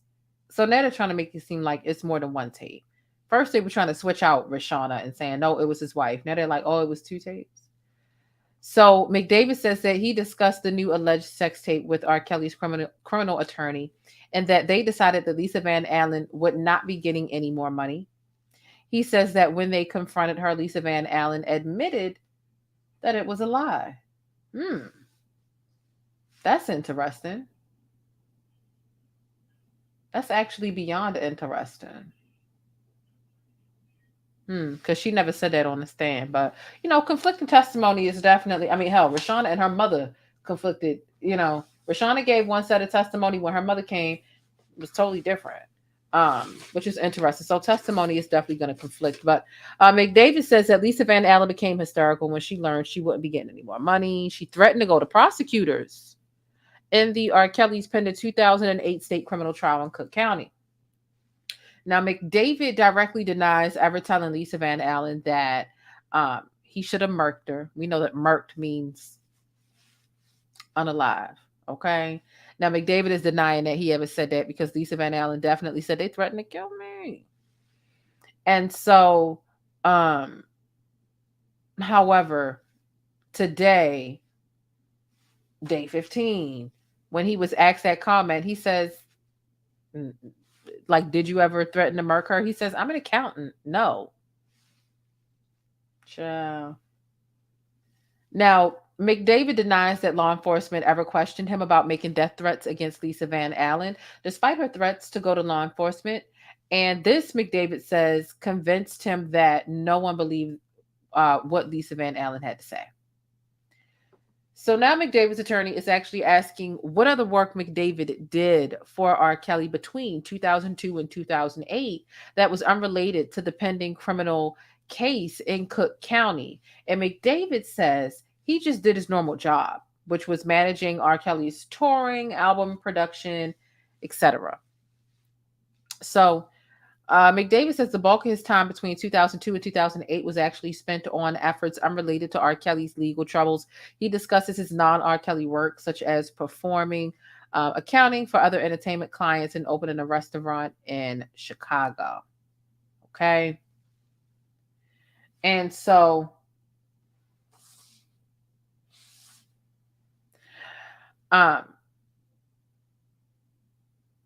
his attorney is actually having him establish that his time spent on R. Kelly's criminal trial in Chicago was relatively small compared to that he spent on his other work.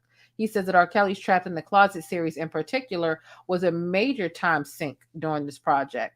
I could imagine Robert went past 50 episodes. 1 through 5 was great. You go up to 10, it gets a little crazy. You know what I'm saying? You got a midget that shits on himself and all this other stuff. But Robert took that far, but it was a good idea. It was kind of like a hip opera.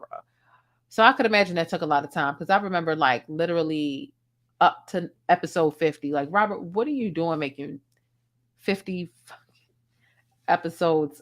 What are you, it got whacker as time progressed, as anything does, right? But anyway, McDavid says that R. Kelly distanced himself from the legal proceedings leading to the 2008, his own 2008 Cook County trial. He says Robert never really had much of a role in anything to do with lawyers. He wasn't really involved, meaning he didn't care. He wasn't trying to prove his innocence.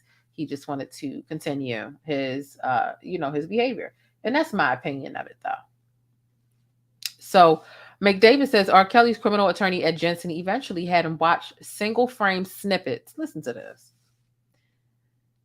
McDavid says that R. Kelly's criminal attorney, Ed Jensen, eventually had him watch single frame snippets of a DVD copy of R. Kelly's alleged sex tape with Reshona Landfair to prove that it was fake. First of all, it's way easier to alter. It's way easier to alter a photo than a video. Way easier. And you're saying you saw still shots, and now you're saying that you've seen still shots instead of the actual video just to alleviate guilt, right? Okay. And he says, McDavid says that he could tell the tape was a fake because of a distinctive mole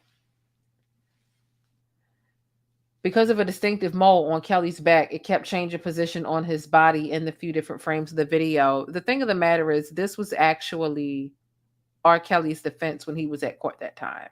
They tried to say that the tape was fake. They tried to say that it was R. Kelly's brother in the tape. They tried to say that the mole was circular when R. Kelly really had like a caterpillar-shaped mole on his back. The fact of the matter is 1999, 2000, 2001, 2, faking a VHS tape, we didn't have that type of technology. And then let alone for you to really be pissed. You know, we're not talking about a tape of the sky. Like, but okay, you know. All right, Robert. So he's bringing up the mole and sticking with the old. And this is how you know he's really sticking with Robert for real. So McDavid says that he never saw the female in the tape snippets that he saw. And so his attorney is discussing the issue of R. Kelly's necklace. Apparently there was a cross necklace that Robert gave Reshona Landfair that was actually in the sex tape when she was 14 and he was a grown man. The same necklace was actually in Reshona's passport photo. So that kind of took away from the story that the tape is fake. She wasn't a minor, so on and so forth. The same necklace from the tape is the same necklace in her passport photo. And so McDavid is saying the necklaces did look similar, but he contends that he later discovered that there are some 60,000 iterations of that necklace. All right, girl. Okay. Sure, Jan. Sure. I'm tired. You know what? These lies are getting so ridiculous. Out of pocket. Out of pocket for that shit. Way out of pocket. What do you gain from that?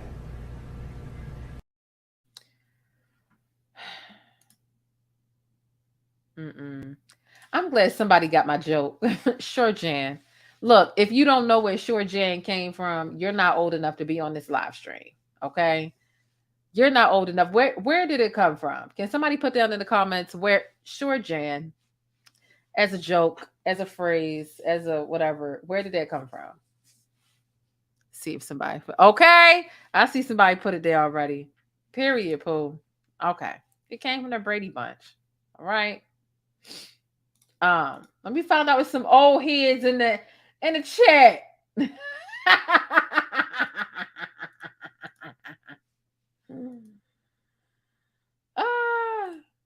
Okay. So McDavid says, again, he had no reason to believe that R. Kelly had actually had sex with Reshona Landfair prior to the 2008 trial. He again points to Reshona Landfair's repeated denial that she ever had sex with R. Kelly. That does kind of complicate things because she denied it for an extensive period of time publicly, despite the fact that R. Kelly allegedly confessed to her parents. But yeah, that's that. Okay. I said the Brady Bunch was weird too. Child.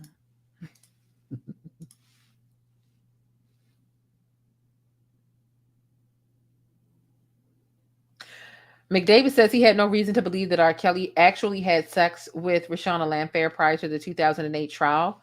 He again points to Reshona's repeated denial that she ever had sex with him. And McDavid continues and says the judge in R. Kelly's 2008 trial said that this is the rotten tomato in a barrel of tomatoes. In reference to the alleged sex tape with R. Kelly and Reshona, as prosecutors in the trial presented at least two separate versions of the tape at the same time. Ooh. I felt the prosecution was not fair, McDavid said, and I felt the tape was not legitimate. He says that Robert's criminal attorney, Ed Jensen, said that Lisa Van Allen's testimony in the 2008 trial was lie after lie, adding that Jensen said he wasn't sure why prosecutors put her on the stand. Say it to her face, because she way gone now, child. Now, McDavid's attorney is moving on to the 2008 testimony by Lisa Van Allen's ex-boyfriend, Damon Pryor, which details an alleged scheme by Keith Murrow and Charles Freeman, a.k.a. the tape collector, a.k.a. Showtime, to create a bogus sex tape featuring a man that looked like R. Kelly and try to use it to extort R. Kelly. Jesus, y'all really think we dumb? There's not a lot of people in this world that look like R. Kelly.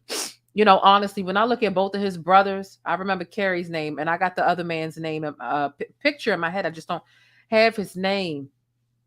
It's not a lot of people that look like him. Please stop acting like a lot of people can look like him. Robert has a very distinct look. You know, truthfully, outside of him being obsessed with having sex with children, that's the ugly trait, and I feel like that bleeds to the outside, right? And guilt eats you up too. Robert's not a bad looking guy. Stop acting like he was somebody else. Robert has very distinct features. Robert has very distinct eyes. Robert, in my opinion, has distinct earlobes and even hands. Like, It was gone. Let me just go in the bush and weep. Let me just go in the bush and weep. I just have to go in the bush and weep. Really. I don't understand. I swear to God, I don't understand. get out my face. Get out my face with them allegations. I don't want to hear it. I'm not buying it. I'm not buying it. And I'm not hearing it. What my mother used to say, I was born at night, but I wasn't born last night. Stop. So now McDavid is saying that hearing about these details from Lisa Van Allen's ex-boyfriend's interview with the lawyers, it further convinced him that the alleged sex tape with Reshona and R. Kelly was fake. He says that the only truth there was that this was a fake tape. The only truth how was that a truth if it was never proven and you sit in court today saying you don't think she lied on the stand? McDavid shot himself in the foot with this, with thinking he could take the stand and really alleviate himself of any guilt, because I just don't feel like it's working. The contradictions are piling up. That's why the title reads exactly as it does. For real. So McDavid says that R. Kelly called him when he learned about the press conference that the tape collector Freeman was planning, relating that Freeman had demanded $100,000 in order to cancel the press conference, which was at the height of a lot of stuff. You know, trial is going on and everything else. He definitely had R. Kelly back into a corner. And so McDavid is saying that when he told R. Kelly's criminal attorney Ed Jensen about the press conference that Freeman had planned, he was livid. Ed Jensen was livid. He said, "I can't believe this piece of shit is trying to do this. Pay him." You know, it's just like pay. But if there's nothing wrong out there, there's nothing to pay for, right? And it's a shame they got all this testimony about people who just want to pay out folks. There are 3 people who have been brought up in this case. You got Ed Jensen, Jack Palladino, and there's another person dead, can't testify. Some of them even mysterious. Ed Jensen is the only person who didn't die of mysterious circumstances because he died of cancer. But Jack Palladino, that private investigator, mysterious as hell, outside his own house. The other woman, I can't remember her name, but she used to have some affiliation with Robert in some sort of form of legal representation. Gone. Don't make no sense. Seem like a hit and run. Okay. And they ain't here to testify. And these are the people where they're like, oh, this person said this to do that. Come on now. So McDavid, he tells his attorney, right? Because we're still on direct examination. He tells his attorney that the Ed Jensen was eager to pay Freeman because after having worked with R. Kelly's trial for some 7 years, it just looked like it looked like he was going to win, and he didn't want their legal victory to be derailed by Freeman's alleged threat. That's a decent excuse, only because he did end up winning. It's a decent excuse, although it's a lie, right? McDavid says that he and Ed Jensen were afraid that letting Freeman give false statements to the press would impact the jury and potentially tank the case. So McDavid says he got $100,000 in cash to give to Freeman via a messenger. Now, contradicting Freeman's own testimony from earlier in this trial, McDavid denies ever personally handing over $100,000 to Freeman. during the 2008 Cook County proceedings.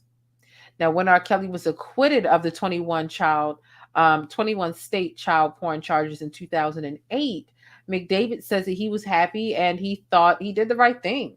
He's now audibly crying on the stand. What you said? No, man. What you sitting up there crying for? You helped this man with all this stuff, like for years. And you sitting up here crying? Nigga. Are you kidding me? You better get on. Get on.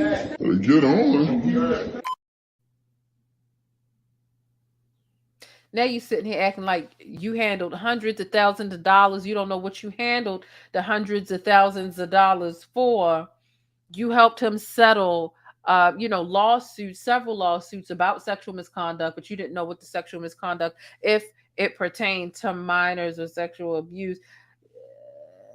Say that shit. But okay. So McDavid now says, now that he done wiped his little tears, he now says more than a decade later, he has more information that is affecting his views of R. Kelly's actions, but his attorney denies going deeper into the subject, saying he'll circle back to it at the end of his testimony. Yeah, they're trying to get him away from that subject matter because it doesn't help here, right? Doesn't mean his attorney's going to come back to it. They're just like, whoa, don't walk in that direction, turn around. Now, McDavid says he only saw Reshona Landfair at R. Kelly's home one time after the 2008 trial that had already ended. But he also says that Freeman, aka the tape collector or Showtime, he tried once more to get money out of R. Kelly via a 2009 civil lawsuit. McDavid says that he had not a shred of doubt that the suit was extortion.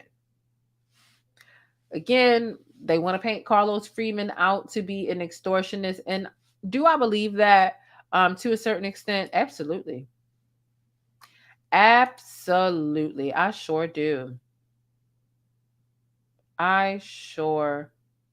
do. Okay. So McDavid is now discussing how he had a different civil attorney handle Carlos Freeman's Charles or Chuck. He goes by both. The 2009 lawsuit, given the death of R. Kelly's prior civil attorney, Derrel Margolis. It's another person that's passed away. That's not even a woman I'm thinking of, so it must be four of them. So it was a different attorney. And so McDavid's attorney asked him to characterize his relationship with Margolis at the time of his death. And McDavid says that he heard from Margolis' family that he was one of the 5 people that he wanted to say goodbye to.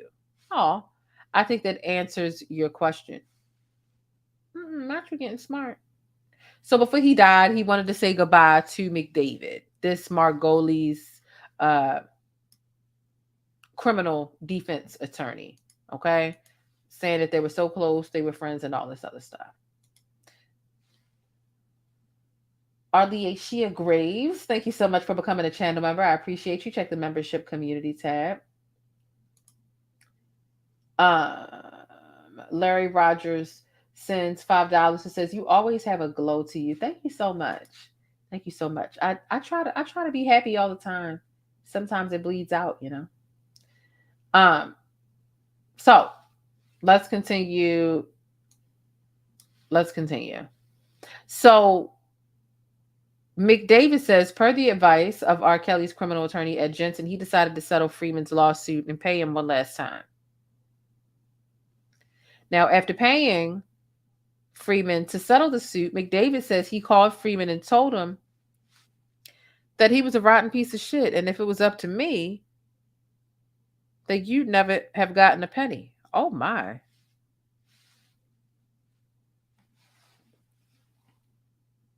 After paying Freeman to settle the suit. So you paid him, you settled the suit, and then you called him up and said, "You're a rotten piece of shit.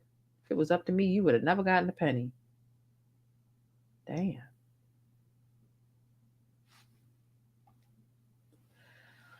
Now, following the settling of Freeman's suit in 2009, McDavid also, he hired Coran Capshaw to act as another manager for R. Kelly. And he described Capshaw as one of the most powerful men in the music industry at the time.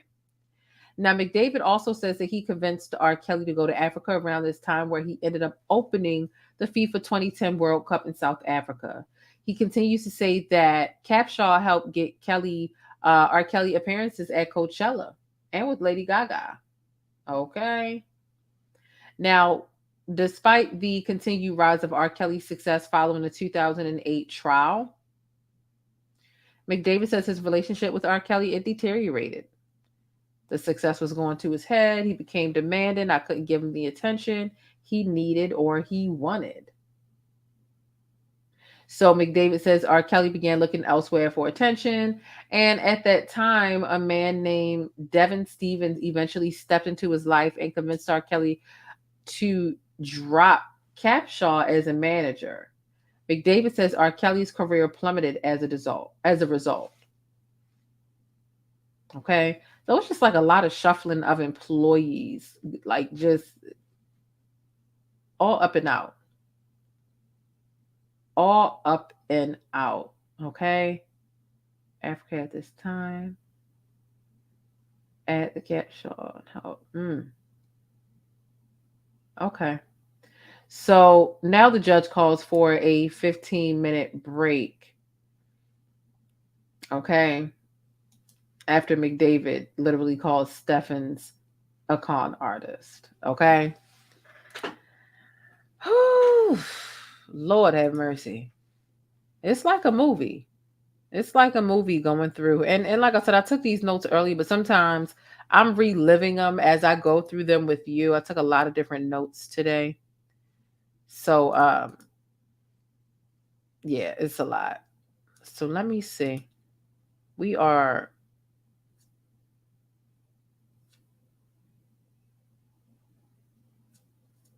Let's see.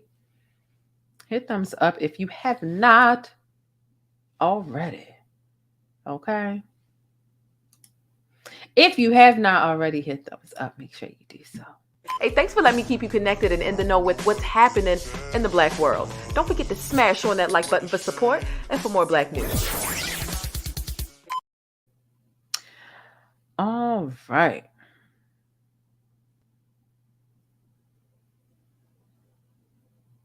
Let's see what is going on here.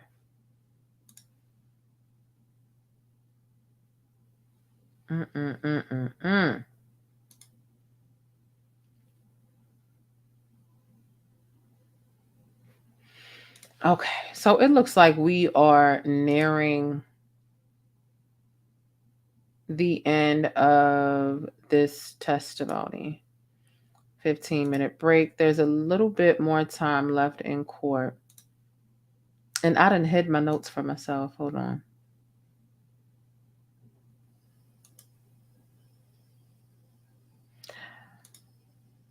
Okay.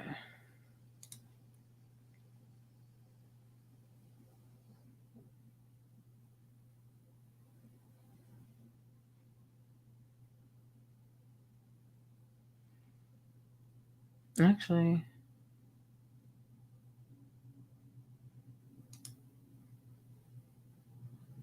okay, here we go.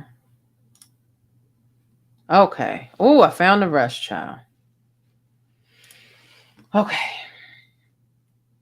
Now we're getting to R. Kelly's attorney, Bonjean, asking McDavid some questions on the stand. Okay. R. Kelly's attorney is objecting the possibility of Derrel McDavid's defense leading his client to deliver testimony damning R. Kelly. And McDavid is insinuated, he actually insinuated earlier that his opinion of R. Kelly's actions have changed since 2008. I think that's the part that R. Kelly's attorney is upset about, because everything he's saying when it comes to the past tense is, I thought he was innocent. I thought he was great. I thought he was talented. I never knew.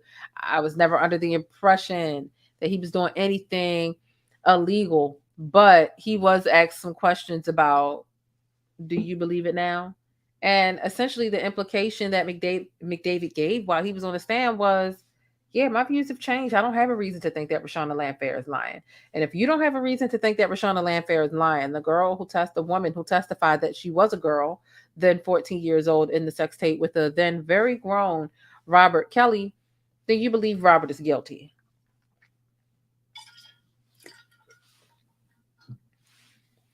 And R. Kelly's attorney is upset about that. Okay.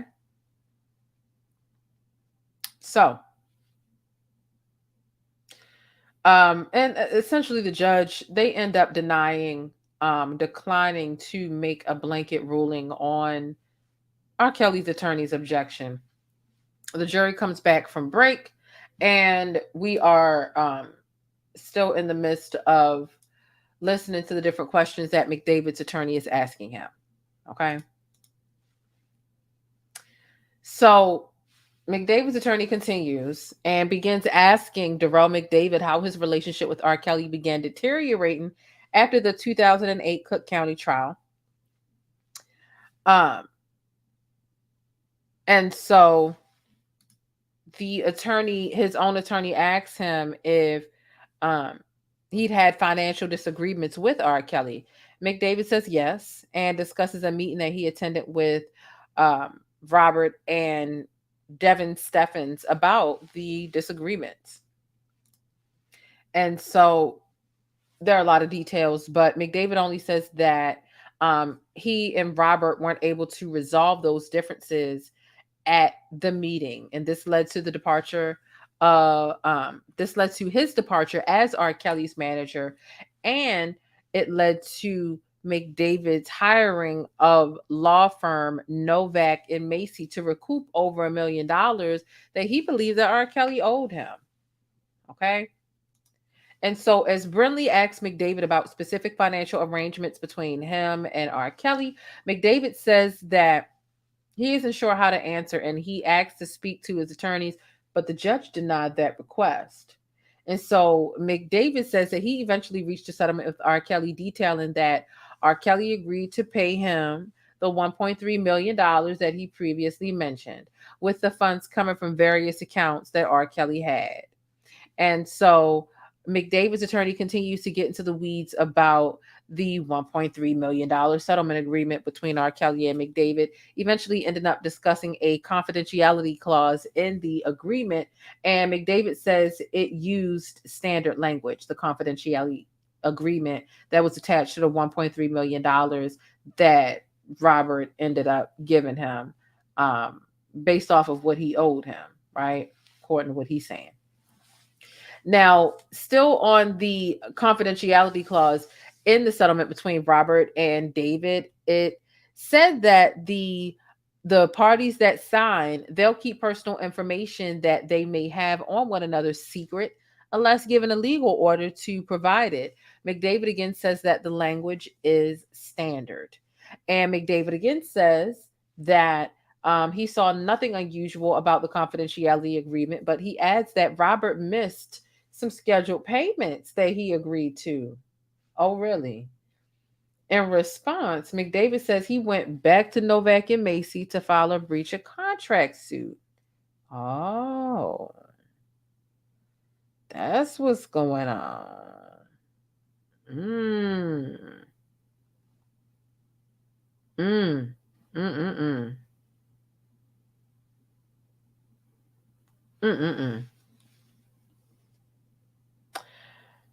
So McDavid says again he saw nothing unusual about the confidentiality agreement. He says R. Kelly missed some scheduled payments he agreed to. McDavid says the payments he wanted from R. Kelly had nothing to do with R. Kelly's criminal trial in 2008. He says it was just some money that I was owed. So McDavid's attorney is now getting into different payments that R. Kelly made to Reshona Landfair's father. And McDavid says it was just R. Kelly paying a friend and an employee, and that they were still small amounts, usually less than $10,000, compared to the money that R. Kelly paid to settle civil suits. And so the theme emerging here is basically that McDavid's attorney is establishing that many of the payments that Robert has to make to different parties since 2008, including the payments that he had to make or that he did make to McDavid and Reshona Landfair, that they're unconnected to the criminal trial that he was facing in Cook County. So McDavid also says that he didn't have much handle on the details of the daily minutia while employed by R. Kelly, like making flight reservations and so on and so forth.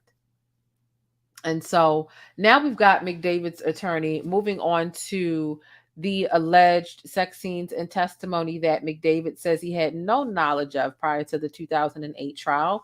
McDavid says that he'd never heard the full story of Reshona Landfair delivered in this trial, or the stories of other Kelly accusers before this trial. And so McDavid continues and says that his beliefs on R. Kelly's actions have now been impacted by information that he didn't have access to in prior years. He says, quote, "The last 3 weeks, I've learned a lot of things that I had no idea about in 2008.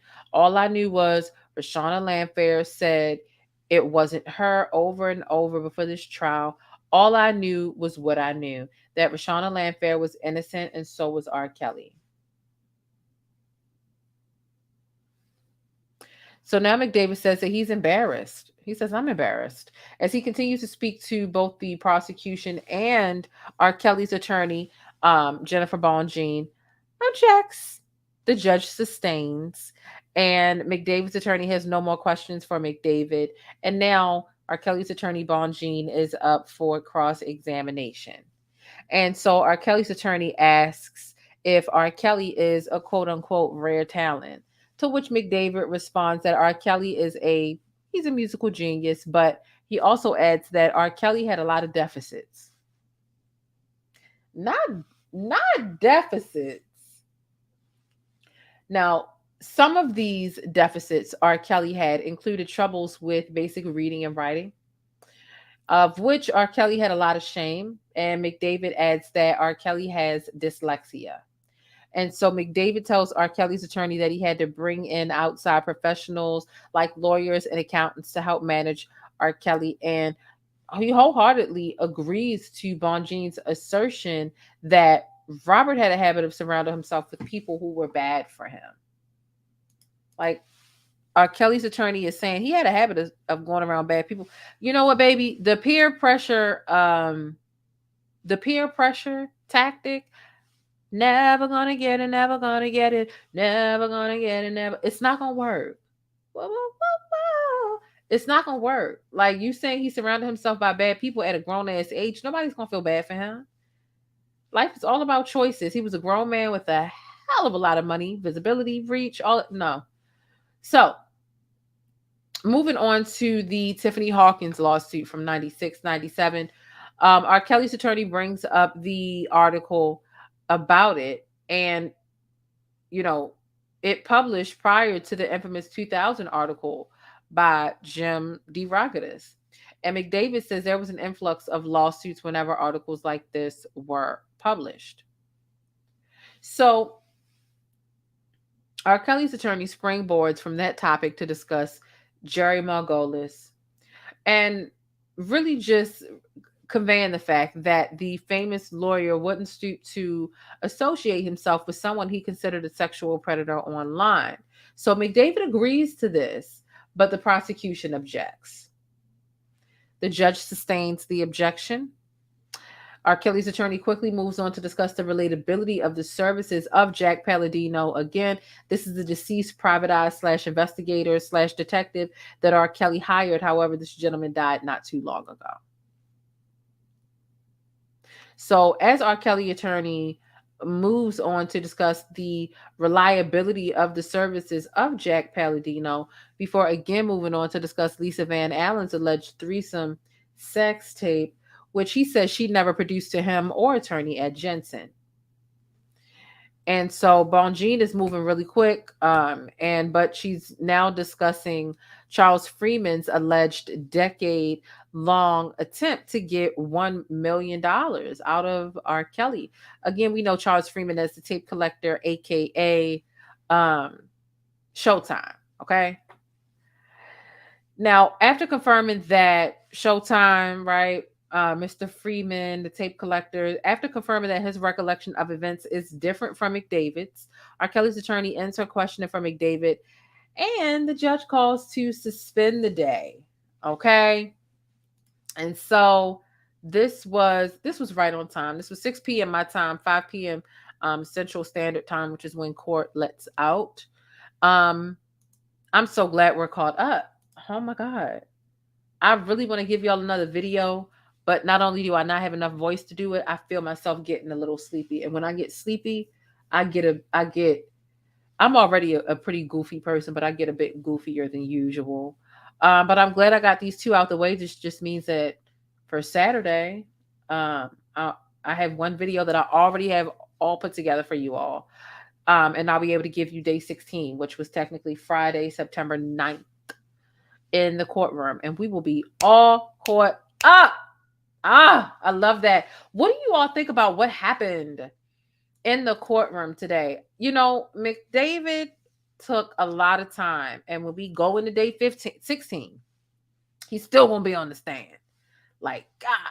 I mean, like, it just got to the point, like, sir, get off the stand. Very long time. Okay?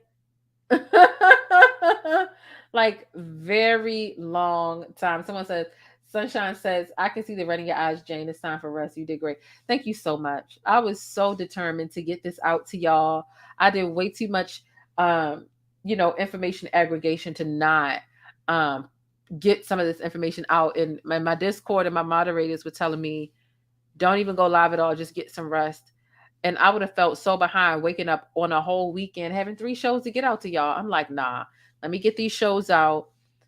That way I'll just have one to get out over the weekend. And that'll leave room for maybe I'll have time to get to a show that's not about R. Kelly over the weekend. I would appreciate that because I missed the regular headlines, you know? But what do you think, right? We did days 14 and 15 today. I'm gonna go ahead and go to sleep. It's literally 6:50 in the morning, right? 10 of 7 a.m. So I probably won't be up until 1, 2 p.m., maybe even 3 later on today. And by the time I get myself up and get together, have a little bit of me time, like an hour of me time, I'll be getting y'all this show out, and then we can see what else we can talk about, what else is going on in the world. I was glad I was able to talk about the Aries Spears and Tiffany Haddish thing on the backup channel in between all of this. But yeah. But yes. Someone says, Jane, get some rest. Someone says, before you go play the remix. Someone says, when do you get sleep? Ciao.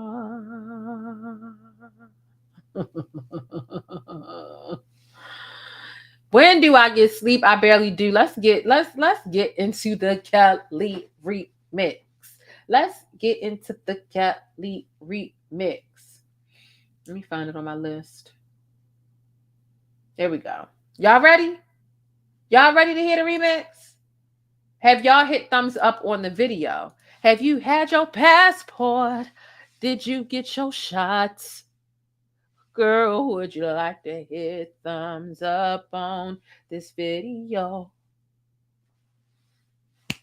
This video. So let me get out of here. Hit thumbs up. Drop some pancakes. Let's get lit. Baltimore, I can't see you. Where you at? Yo, telling me with this. I can't help here. Robert.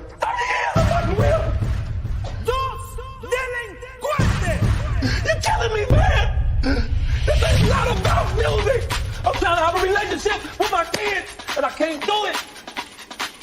Y'all just don't want to believe the truth! You don't want to believe it! At this point, we briefly pause the interview to give Kelly a moment. Man! Y'all killing me with this! Y'all killing me with this! Y'all killing me with this! Y'all killing me! Y'all trying to kill me! Y'all killing me with this! Y'all killing me with this! Y'all killing me with this! Y'all killing me with this!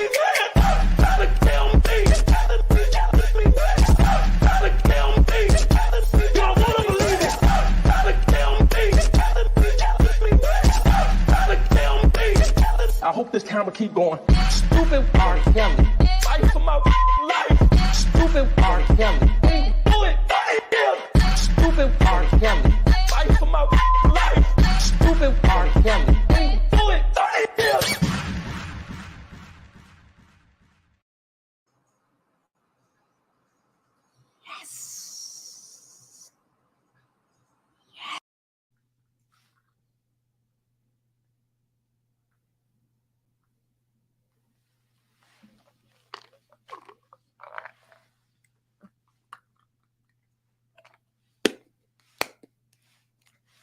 All right, that's it, buddy. Get down.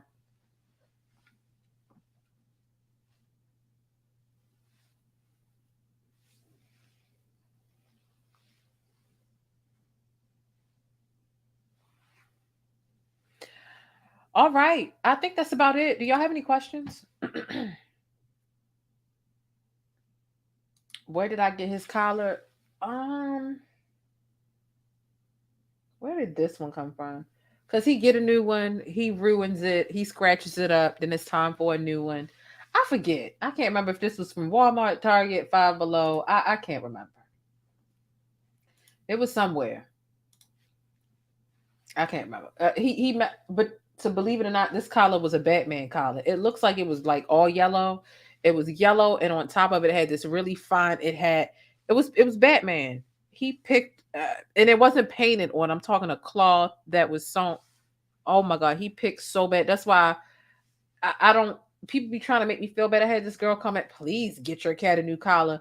Bitch, look in the description box. Send one to the damn P.O. box so I can put it on him, and he can ruin it in a week. What do you mean get him a new collar? Like, I'm not getting him a new collar every week and a half because this is how he ruins collars. Like, I'll get him a new one every now and then, but he hates them. Honestly, that's why he picks at it to the point where he hurt. And putting on a new collar honestly makes it worse because he's like, oh, this is something new here. He scratches at it more. And sometimes I go to pick him up and I see he just scratched himself and he's bleeding a little bit. So me keeping this old raggedy ass collar on him keeps him from digging into his, what you call him. And I know somebody did kindly, not the same person, a different person said, Jane, I sent Leo one, check your P.O. box. And I think that was a person. I went to the P.O. box the other day and it told me it had sent something back because I didn't pick it up in time enough because the date was like August 28th. I'm like, why is there a return date on something for a P.O. box? You know what I mean? It's not that the person did it. It's that carriers are weird. But anyway, but yeah, this is my little boo thing / son. And he hates collars, but I don't care because he needs one. Okay.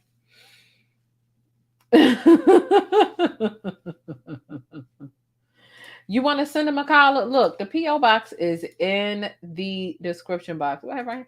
It's right here too. This is the P.O. box, child.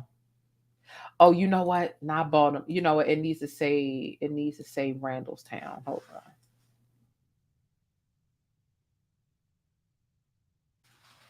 All right, that's what it's supposed to say.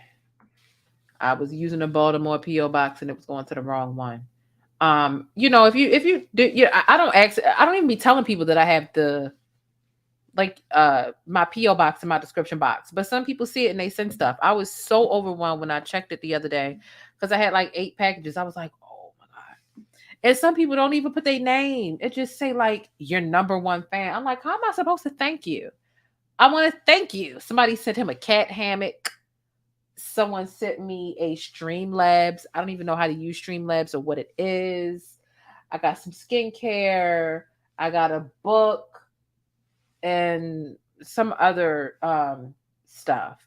I'm grateful. You know, I don't advertise it, but all I say is you're gonna come to my page. First of all, if you're tired of seeing the cat's collar, get out of here. This ain't the place for you. Like, this is my kid with his snotty nose, right? He gonna live. Then I have some people who they don't want to see the cat. They feel like the cat is ugly. They feel like the cat is bad luck. People say, oh my God, can you please keep that cat out the videos? I just want the R. Kelly. Bitch, me and this cat are a package deal. I'm not, oh damn, I got a comment. They think the cat's horrible looking. Let me Let me lock him out the room now and not engage and interact and talk with my cat no more and reward him for being on the clock. This is work. I pay him at the beginning and the end of every video, sometimes in the middle, because he's on the clock. You know what I'm saying? I'm not about to kick my cat out the room because there's some weirdo out there that feels like, I don't want to see your cat. Then you clearly don't want to see my channel because we a package. Okay? As long as he's living, we doing this thing together. Right? Some people like him more than they like me. I'm not getting rid of him. I'm getting rid of you. Matter of fact, you should have got rid of your damn self. Your damn self. Don't make no damn sense. Yeah, this is what somebody put in the somebody sent this in the inbox. A cat hammock, this, something else that they sent. I was totally overwhelmed. And I don't know how to, thank people. Don't be having no return addresses or anything like that. But yeah, if you did want to send him a collar, you can. I don't be asking for it. That's just an option. It said Leo is the co-host. He run this house. He did. I mean, I run it a lot of times, but sometimes he be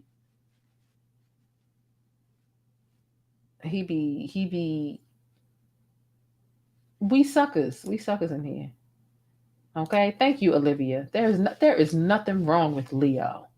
People like cats. People like animals. Are you crazy? I was so glad when Don P called in the other day. He had his dog so I could stare at the dog while he was talking, even though the dog had the cone on and stuff like that. A lot of people felt like the dog looked uncomfortable. Look, animals take us away from the pain that we experience as humans. Life is hard. You know what I'm saying? Our parents wanted to have sex, unprotected sex at that. Our dads nutted in our moms, and now we got to pay bills. Like, what type of shit is that? Stressful shit,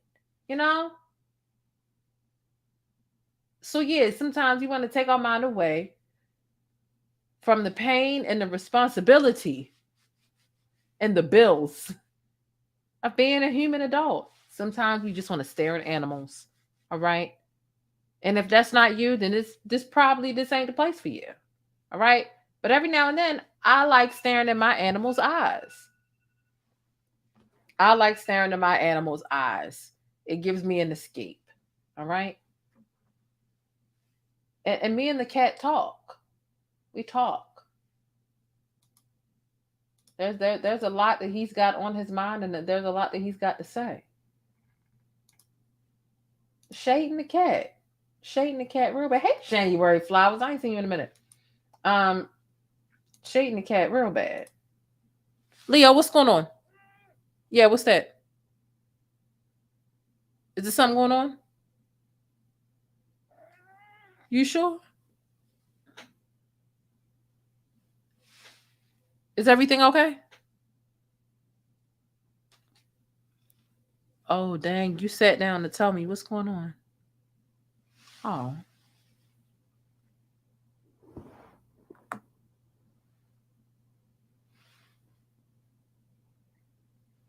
I get it. It happens sometimes. Don't lean up against the microphone. Don't do that. You can talk. You don't gotta lean up against the microphone. What are you doing? Get down.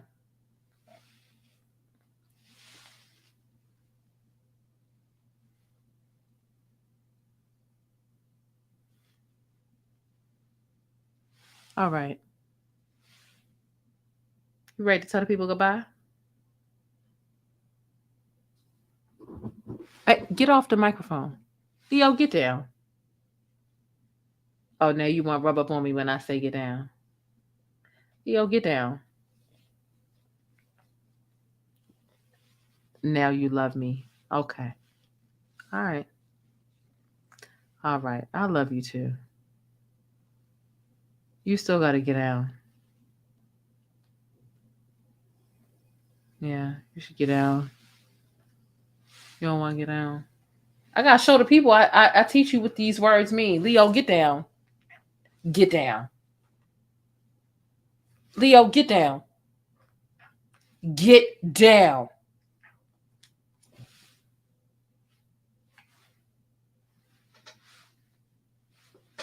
I'm a black mom. You know how some people, I'm a cool mom. No, I'm a black mom. I don't play. You know what the fuck get down mean.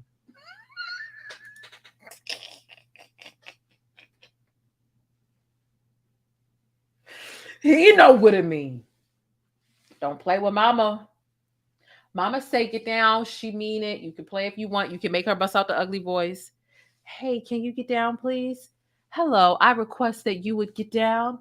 Hello, would you move yourself from atop this counter and maybe move down a bit? They don't respect that. Get down. That's what they respect. That's what they listen to.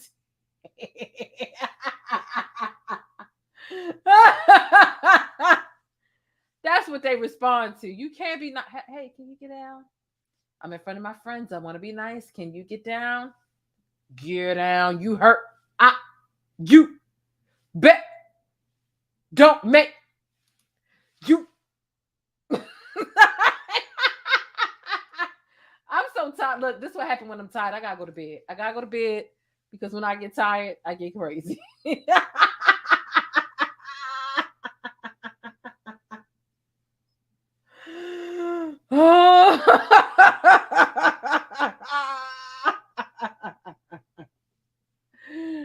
Get Leo out of here. He thought he was about to show off because he know when I'm live, I be less lenient. He's like, oh, she talking to that camera. She told me to get down the first time. She don't really mean it. She got to get to the third get down. And then okay. Don't make me get ugly in front of these people. You know how your parent, don't make me embarrass you in front of don't make me embarrass you in front of your friends. See, these are your little friends. I'm your mom. Don't make me embarrass you.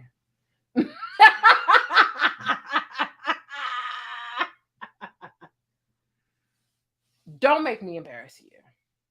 Because I'll do it. What you mind terribly getting down? You try all types of nice shit when you in front of people. And then, they'll be follow it. They don't be trying to follow it. Okay. Don P. Oh, Don P, you taking care of your dog. I know you gotta take care of your animals. Okay. I remember when Leo had his cone. Leo wasn't 6 till I got his balls cut off. And I waited too long, baby. His attitude was flaring up so bad. I was about to get rid of him. I had tried to kick him out, but he hung around the apartment building for a while, fussing at me every time I came home from work. I acted like I ain't know him. You want to be hissing at me in my house? You want to be being territorial in my house? And I get it. I felt like some of it was my fault because you're supposed to get them neutered ASAP. If not, they got all that testosterone and they become wild. Yeah, I can't. I will come home. He meow, real nasty. Cats have a regular way of talking to you. Meow. I miss you. Where you been today? And then they got this real nasty meow they give you when they are cussing you out. I would get home after I put him out. And he would give me these nasty meows outside the building. And I act like I don't. I'm like, sir, who the fuck? Who are you talking to? I don't even know you. Let me hurry up and get in here. You're a fucking stranger. You're dangerous. Stranger danger. Child. Don't get me started. Don't get me started on these cat stories because I could go all day. You know what? One day we're going to have a whole Leo live. We're going to have a Leo live one day, honestly. It's going to be full of treats and Leo stories. And I'm going to let people that have cats call in after I give y'all all the tea on Leo. And he not going to like it. It's no different than when your parents be talking mess about you when you was 11 and you got a bad grade or you messed up in school and you could hear him next door talking to your aunts on the phone. Guess what they did in school? Guess what I got? And you got to listen to them talk mess about you. Like, dang, what happens in my house? Stay in my house. Why are you on the phone with aunt this, aunt that, cousin this, cousin that, co-worker telling my business? Girl, when you do me wrong, it's what happened in this house. Stay in this house. Why are you? Yeah, I'm going to make Leo feel that way because I'm going to go ahead and tell all of his discrepancies one day. We're going to have a Leo live. Look out for the title. Leo live.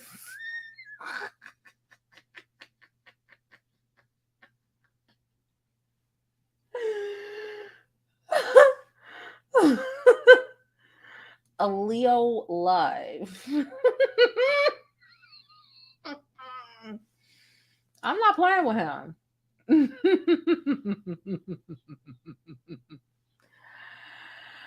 I am not playing. Don P, you right. That's what it is.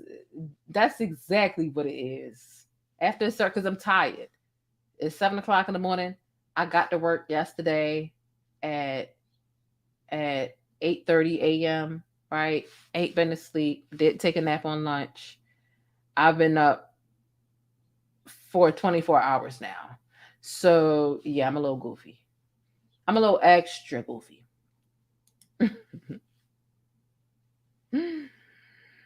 Okay. Mama gonna tell the whole family, and it ain't right. It ain't right. It is not. All right, y'all. Let me go ahead and get out of here. We played the R. Kelly mix. We already played our little remix. So I think that's about it. Get some rest. They said Leo gonna get us in trouble. They said Leo gonna get us in trouble. With your children. My God. Child. I got to tell y'all about the times I tried to put Leo out and he just hung around the house, mad at me, fussing at me every time I went outside. I ain't bring him back in until I saw him being bullied by another cat. I said, oh shit, let me get him back in here. He ain't built for this life. He is not built for this. They was fighting over something. He was getting bullied because that was a certified outside cat that lived out there. See, Leo was an inside ass cat. He can fight, right? I've seen him win a couple fights. But when I saw him getting bullied that time, I was like, oh, let me open the door. Had to make an appointment. Got to get them balls clippity, clip, clip, clip. Because if you think you're going to stay in my house where I pay rent, he don't pay nothing. He ain't even got no thumb.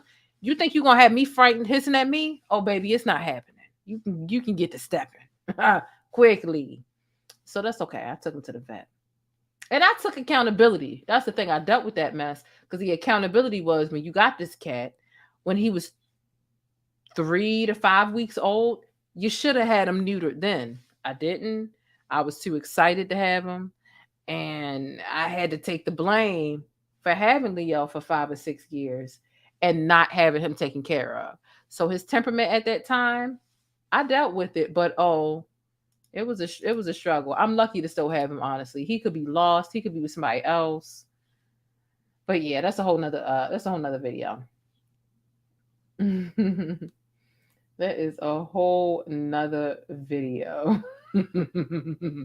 He said he look like he eat fancy feasts sometimes because you give him too much wet food and he feel like that's all he's supposed to ever get. And he called himself going on strike from the dry food. Baby, you can go on strike all you want to. You better eat this goddamn dry food. Otherwise you're not hungry. That's what our parents used to tell us. I want McDonald's. You better eat this grilled cheese. I don't want no grilled cheese. Well, then you're not hungry because this is what you got. You either going to starve to death or you're going to eat what the fuck we got. You know, you give Leo a little bit too much wet food and he feel like, I want to eat this every day. Well, you're not. You're not. You're not going to eat this every day. Okay? He ran into Pookie Cat. He did. That cat had him back into. He was hiding under cars and whatnot, child. Not every day. Not every day. PSA, you better get that cat neutered before the cat is 10 months or 1 year. Okay, I thought I was safe because I got to year 3, year 4. We get into year 4 or 5, that attitude started flaring up. It was really jealousy because, you know, I'm a woman, he's a boy.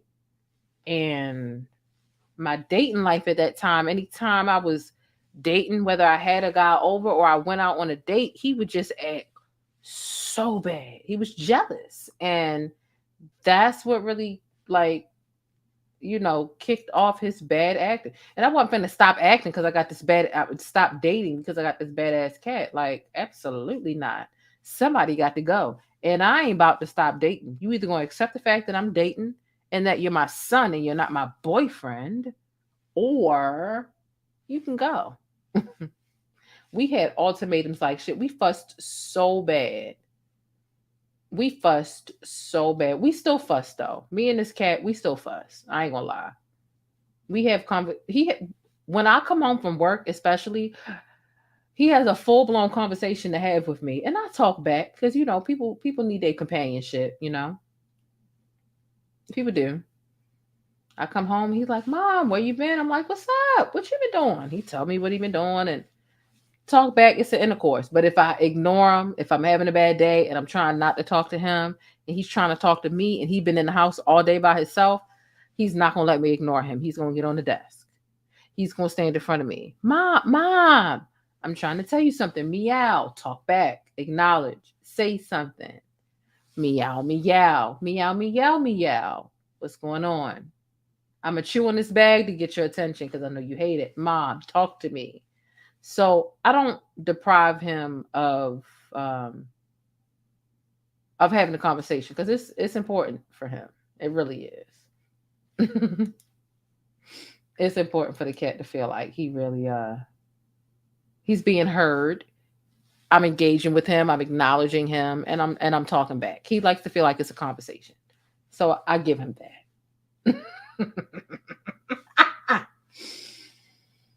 Oh, yeah, they hate other people getting attention from you. It's crazy. Tomcat, so attached. Child. The fact that we talking about a cat, it's true. I know. It sounds goofy, right? Some people call me a cat lady. I'm like, no, a cat lady is somebody that has like 3 or more cats. But no, I do intimately understand my cat. The same way people understand their dogs. And this cat does not like to be ignored. He likes to have conversations. Can I blame him? It'd be different if I was like a quiet woman that didn't talk and he'd like to talk. Like, no, he's just like me. And he feels like he's a part of this family. And I could be having a conversation and he'd come up in the middle and just start talking, meow, meow. I'm a part of this too. And you just got to like, oh yeah? What? You got to sound real inquisitive with it. And he'll feel appreciated.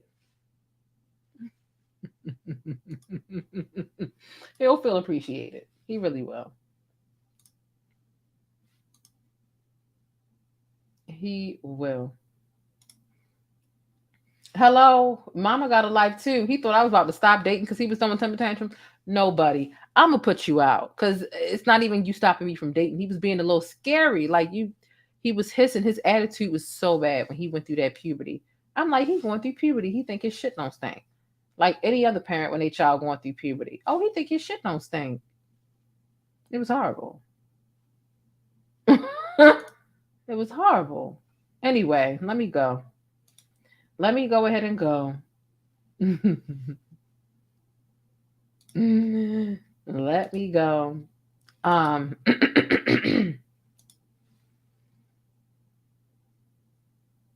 tried to get Leo's son before he got neutered. He didn't like that girl.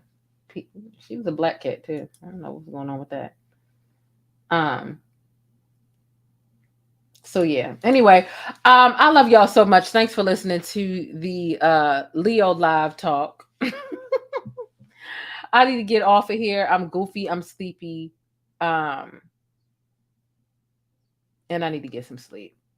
So, nonetheless, y'all have an amazing day. Here's to Leo. Leo, get down. Get down. It's not a thank you because it's not a question. Know why he talked to me that way. Know why he talked to me that way. It just doesn't make sense. My cat thinks Leo's his friend. He gets happy to see him. That's great. That's amazing. I really wish I could do some play dates with Leo and whatnot. He just don't like a leash. I don't mind taking him outside. He likes outside if he knows the area, like right out front of the house. But I be wanting to take him for walks. I go for walk. He does not like a leash because it tugs on the collar, reminds him he's got on a collar, and he just flips out, shuts down, and he just won't do it. So the only time you can take Leo outside is if he's not on a leash. And it's like, come on, yo, cats are cats, dogs are dogs. If a dog is around the neighborhood, like, hello. Can't just let you out here. So crazy. But nonetheless, let me go ahead and go. Me and Leo need to go to sleep. Leo, we need to go to sleep. We do? Come on, let the people see you one last time. You coming up here? Come on. Come on.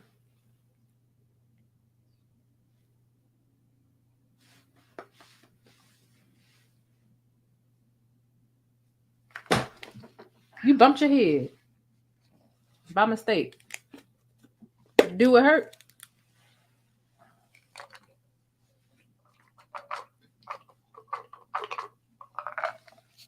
Leo, not the whole can.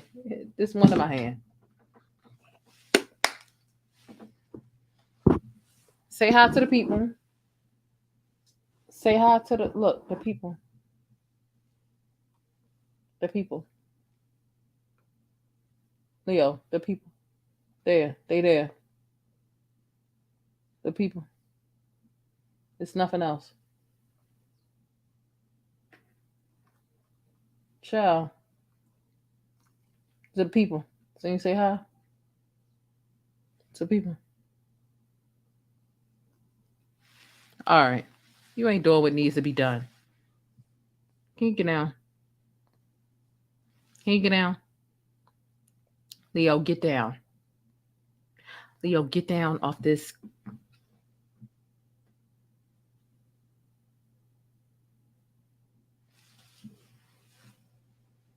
All right, you guys.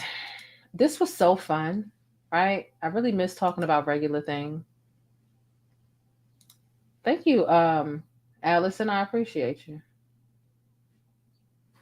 What else? He said his coat is shiny.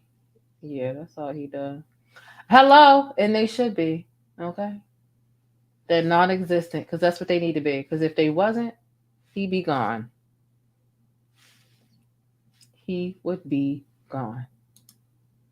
They said I'm the MVP for staying up all night. Only because it's the weekend, child. Let me tell you. I cannot do it during the week no more, child. Covering this trial, I done called out twice. It's been 4 weeks. I called out 2 times in 4 weeks. Slight lateness a couple days. And then one day I went on lunch and I get an hour lunch and I overslept for my lunch. I was supposed to get an hour lunch and I was actually gone for like an hour 50 minutes because I was so tired. I'm like, I cannot do this no more. I don't care what it is. And that's why I was so behind on my trial coverage. But anyway, we'll talk more about this behind backstage for my channel members. I'm gonna let y'all go for real this time. For real this time, I'm gonna let y'all go. I love you. I'm sending you positivity, good vibes. Please don't forget, if you enjoyed myself or Leo, and I know most of y'all enjoyed Leo more than y'all enjoyed me, hit the thumbs up button. It means a lot. It helps the video out. And share this video with someone via text message in your group chat, Facebook, Twitter, Instagram, text message, however it is that you share videos. I will catch y'all later on today, this Saturday. Have an amazing weekend, and I can't wait to talk to y'all again soon. Deuces. But that's it. If you want to catch more of my commentary on Black culture or vital and trending information, be sure to subscribe by hitting that little circle in the middle of the screen, or I'll catch you in one of these rectangles to the right in another video. I'll see you there.